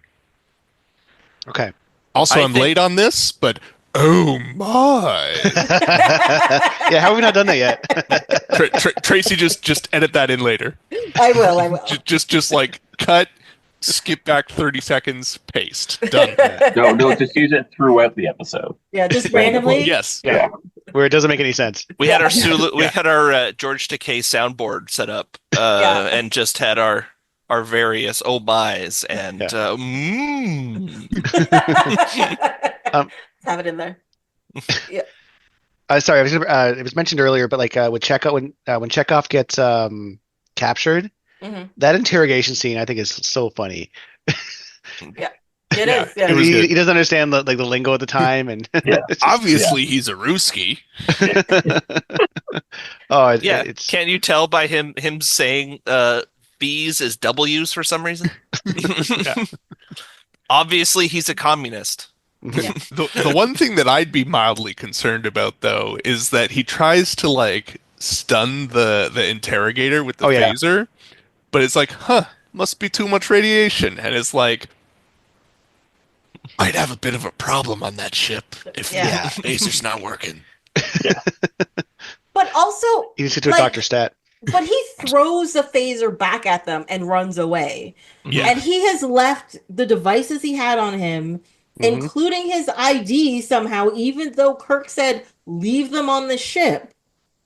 And he's left it with them. So they have information and technology that does not belong in that time period left on a military vessel. I Wessel. wonder what happened. Sorry, whistle. I wonder what happens after that. Well, I mean, he does get pretty far by just running away. I'm just gonna. I don't think any security happened before 9/11. Is that just a straight? Is this like a Yeah. like they just wandered much. onto a nuclear vessel, Yeah. and then he's like he gets arrested and is interrogated, and he's like, bye, and then I'm gonna just, sneak like, out this runs door. away. Yeah. Yeah. Yeah. They're almost distracted by falls to me his throwing death. a small object. And also, while he's running through the ship, there are tons of officers, and he's clearly being chased, and none of the other officers even attempts to stop him in any way, shape, or form. They couldn't He- hear his he could have a pronunciation knife. of V's and W's, Oh, so they yes. didn't know. So, like, he's clearly, belongs here. That's why he's They running. just think it's Mickey Dolenz from the Monkees. Yeah. I don't know. I still think it was enjoyable. It's fine. Yeah. Agreed. Oh I yeah. liked it. I liked it. Yes, I disagree with Josh, but both these movies are a lot of fun. Yes. Stop being difficult, Josh. Just agree with us. I'm so difficult. I'm making it so hard to enjoy things. You are. Stop trying to make sense of it with your science and your intelligence. This is nonsense. Take it for what it is. I Yeah. kind of felt like the movie was a little low effort. and my partner said with one of my favorite quotes for this time of watching the movie, the stakes are so high, but the effort is so low. That's a good quote. Yeah. Yeah. This movie did have a $25 million budget, Mhm. which was much bigger than the previous movies. And it Wow. also had it grossed $109 million. So that's pretty good compared to Oh. the other movies. Well, I mean, they did have to recreate San Francisco, Yes. Yeah, so they didn't that budget makes sense. they didn't That- dare just walk into the city and film stuff. No way. That punk on the bus does not come cheap. What an iconic scene. Yeah, it really is. But That also, felt very old man yells at cloud to me. Yeah. Well, that guy was- These young kids making noise on the bus. I mean, he asks him politely to turn it down, and he turns it up. Like, he's a And, dick. and gives him the finger. finger. Yes, yeah. What an asshole. What a double dumbass. Yeah. Yes. The hell he can't, Uh, Everybody I'm on having that fun bus. with it. Everybody on that bus was the hell pleased, though. yes, they were. But also, as a person on the bus, I would clap at first, but then turn around and be like, "Is that guy dead?" Like, Yeah, exactly. His I hope tongue so. walled out. yeah. Like I was like, they should be slightly more worried about this than they're showing. Mhm. Just an FYI. No. Mhm. Yeah. Yeah, no. Any more notes? I think. No. Yes. Oh, just that, why would she go on a ship and not just stay on Earth for a while and it just didn't make sense to me. She's not a member of Starfleet. I guess you could just be on she said a science vessel. But wouldn't you just try to reacclimate to the 23rd century? I mean, I know I would. Also, She's I'd the probably only one be that knows freaking out the about whole time. whales. Also, if she's the only one that knows about whales, shouldn't she stay on Earth Yeah, and not be on a science vessel going somewhere else? she totally used Kirk for Doc Brown's time machine for his bird of prey and just Yep. bailed on the whales. Mhm. Yeah. Yeah. She needs to learn about the space whales. Maybe that's what the space vessel is doing. It's following the quote unquote probe back to where it came from, and they're studying, how it works or something. Oh my god, that would be great. If they said that, I'd be like, that's fucking awesome. Yes. But they did not say that. They That do. is not what they said, no.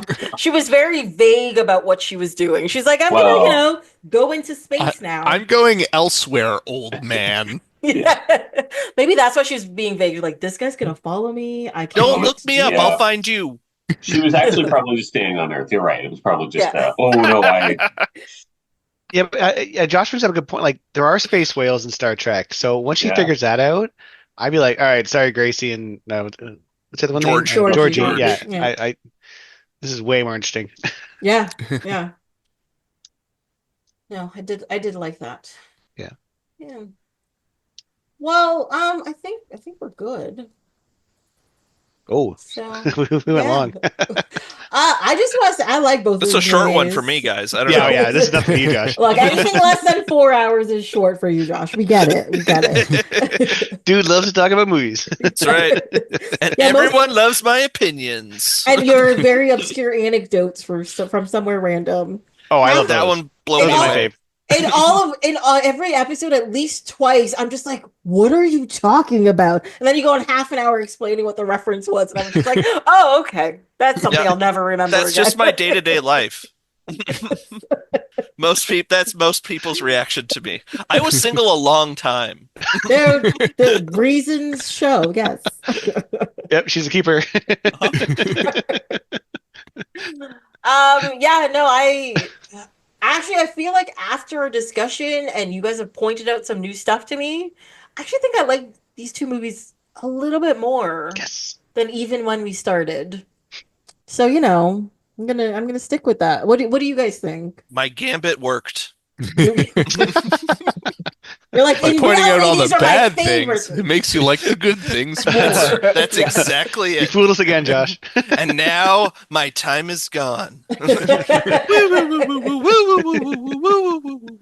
But you didn't do anything. Didn't I? Your smoke bomb didn't work.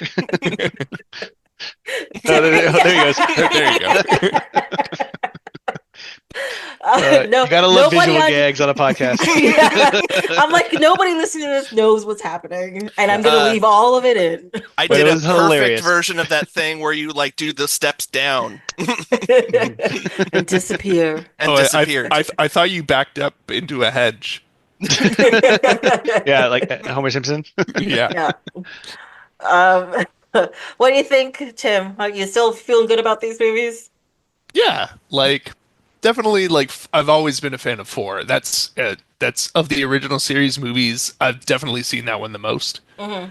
I definitely did not remember how much was before they actually go back in time, because like for me it always the movie starts with the slingshot. Oh yeah. Um, Yeah.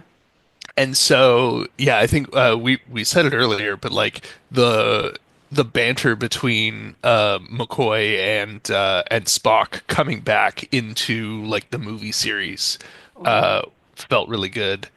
Um, did not remember Spock doing 3 tests at once. Oh yeah. Yeah, Um, I didn't either. yeah. But yeah, no, definitely 4 still holds up. 3's a bit rough, but it has a couple of redeeming qualities, I'll say. Okay. Yes. One thing I did forget to mention about that, I found David's death to be very anticlimactic. So, like he's Yeah, been and stabbed it's off and screen. over, and it's off screen. Yeah. And then you see his body one more time, and you're like, okay. And then in His 4, body with no blood, even though he was stabbed to death. yes, with a giant knife. Yeah. Giant with Yes. multiple blades. Yeah. And you know Yeah. that Klingon twisted that knife. He's Oh, not just absolutely. being No, clean about he's it. enjoying himself. Yeah. We should know the name of that knife. Like, isn't it like the one? Like, it's got the 3 blades, right? Like the Klingon. Yeah. I don't know Klingon what it is penis. either, but There's Like a the Klingon nut penis. oh yes, yes. Multiple heads. Are just all knives are just shaped like penises? Well, Is like that how it Klingons have works? redundant organs. So what if a Klingon loses his penis in battle? Now he has backups. He's got a backup. Yeah. Sorry, I should not have think- derailed that. Oh, I jumped all over that. I regret that derailment. Sorry. It wasn't a mechleth, was it? No, it's a No. ducktog. Yeah. Oh, it's Oh, I slime. never would have guessed that. The Metcalf is a different blade, though. You are right. That is a thing. Yeah. I just saw the Tactile, batlet. yeah. Okay, I saw it. Yes. Yes, my miniature batlet sits in honor on my book. Oh, it's like half a batleth, right? Is that what that is? No. It's the pointy, and then it gets smaller, and then it's got like the 2. It's almost like a crossguard on a sword. Oh, okay. So yeah, But that's they're the knife I extra was little thinking that blades. maybe killed David, but it's not though. I think it is. Oh, Yeah. sorry, it is that one. Yeah. Yeah. Yeah. Steve, any last thoughts? Yeah, I liked 3 better than I remember. Like I said, I think it's the best of the worst. Um, I think 4 is really campy, and it almost feels like the Super Mario Brothers 1, 2, and 3, and how 2 is just like completely different, and obviously done by people who didn't do the first one or the third one. Tim That's has a kind of what this question. feels like. Yeah. Oh, yes. I have backstory on Super Mario Brothers 2 for you. Oh, And okay. I want to hear this. But yeah, to me that's kind of what it feels like. Like it's fine. I enjoy it, but it doesn't feel like the rest of the Star Trek movies. It doesn't. But in like, It's a I feel keeper. like it feels different, like in the best way. It's a nice little vacation. Yeah, Yeah, yeah. yeah. It's like, it's like watching the Tribble episode. You're like, this is just silliness in the middle of the rest of this stuff. Hmm. And it's one of the best episodes of the original series. Is Yeah. I it? think. I mean, to me, it is. I don't love the original series, and so there's a few that I really like, and that's one of them. Yes. Is Okay, that the that's DS9 effect though? Is that because you like trouble with tribbles? It's possible, like, because I probably didn't see the original like Tribbles the first time till I was or sorry I don't remember watching it probably until after I watched DS9. Yeah, I So feel like that for me. that's That's totally why I like it. possible. Yeah. hmm Agreed. There's, there's a meme where it's where Picard is talking to I think Worf and Data about ships and bottles, Hmm. but it's Oh, changed to be. Didn't you guys ever watch the original series? And then O'Brien goes, "Well, I'll be in it." It's like, I was in it, but I will be. love it. Yeah. What a great episode. Yeah. Yeah. So who didn't I ask? Josh.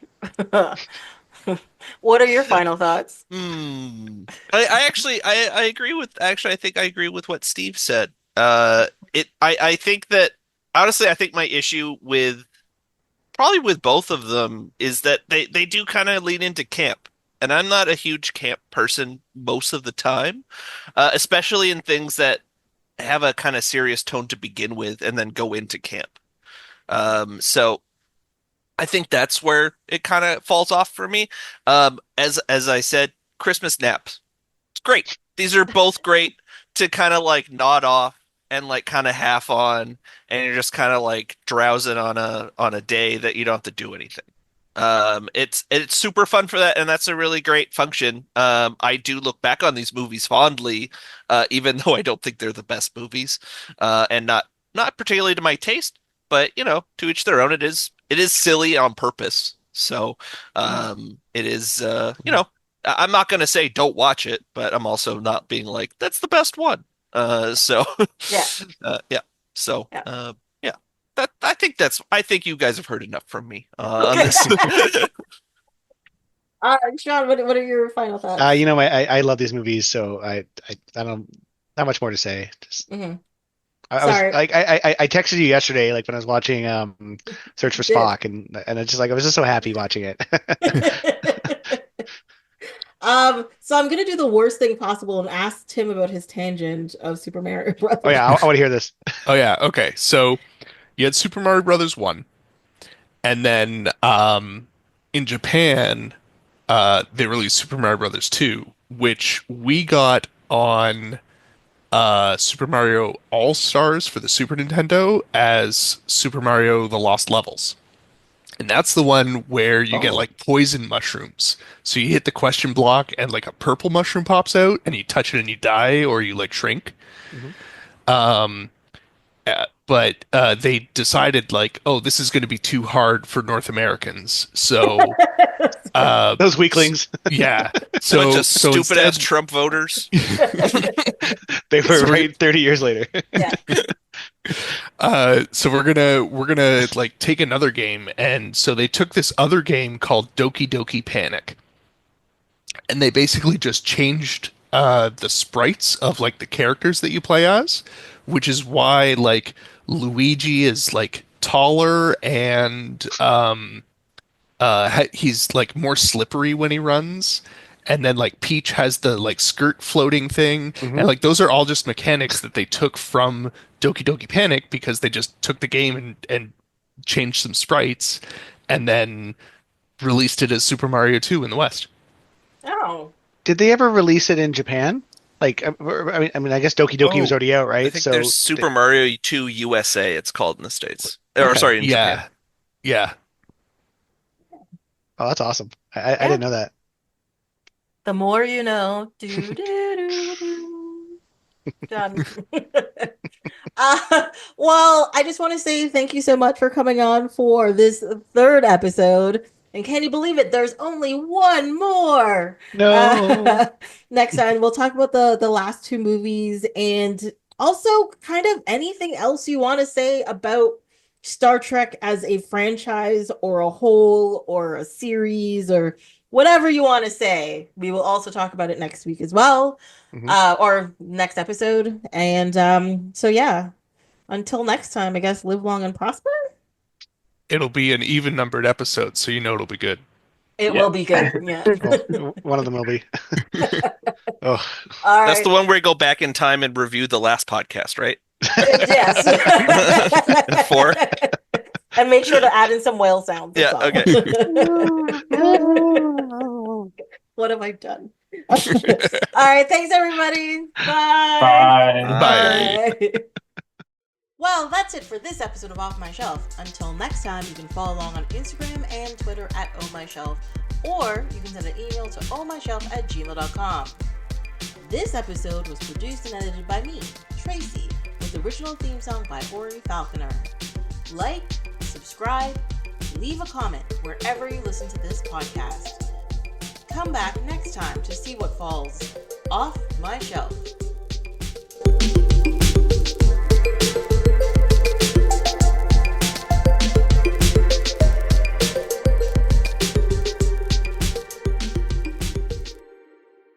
Let me say hello. hey, we got a Hi. hey, buddy. Kitty. It's a kitty, it's a kitty, it's a kitty. Surprisingly, he slept through the whole thing, and then Oh, he just woke up and he's scratching at me. He's like, Now- "Come play with me." Now, you can play with Kitty, what do you think of Star Trek 4, The Voyage Home? He couldn't hear the question because I've had. Okay, no, that makes sense. Sorry. only 3 meows out of 10. I know. Well, we've Right? established that animals do talk in real language, so There you go. Yeah. I really hope I'm not wrong about whales. I just remember, I know. I swear I heard a podcast about that or something. I mean, maybe that would be very cool. Yeah, I hope I that's don't true, but that seems like something magical to me. yeah. I could just Google it, but I don't want to know.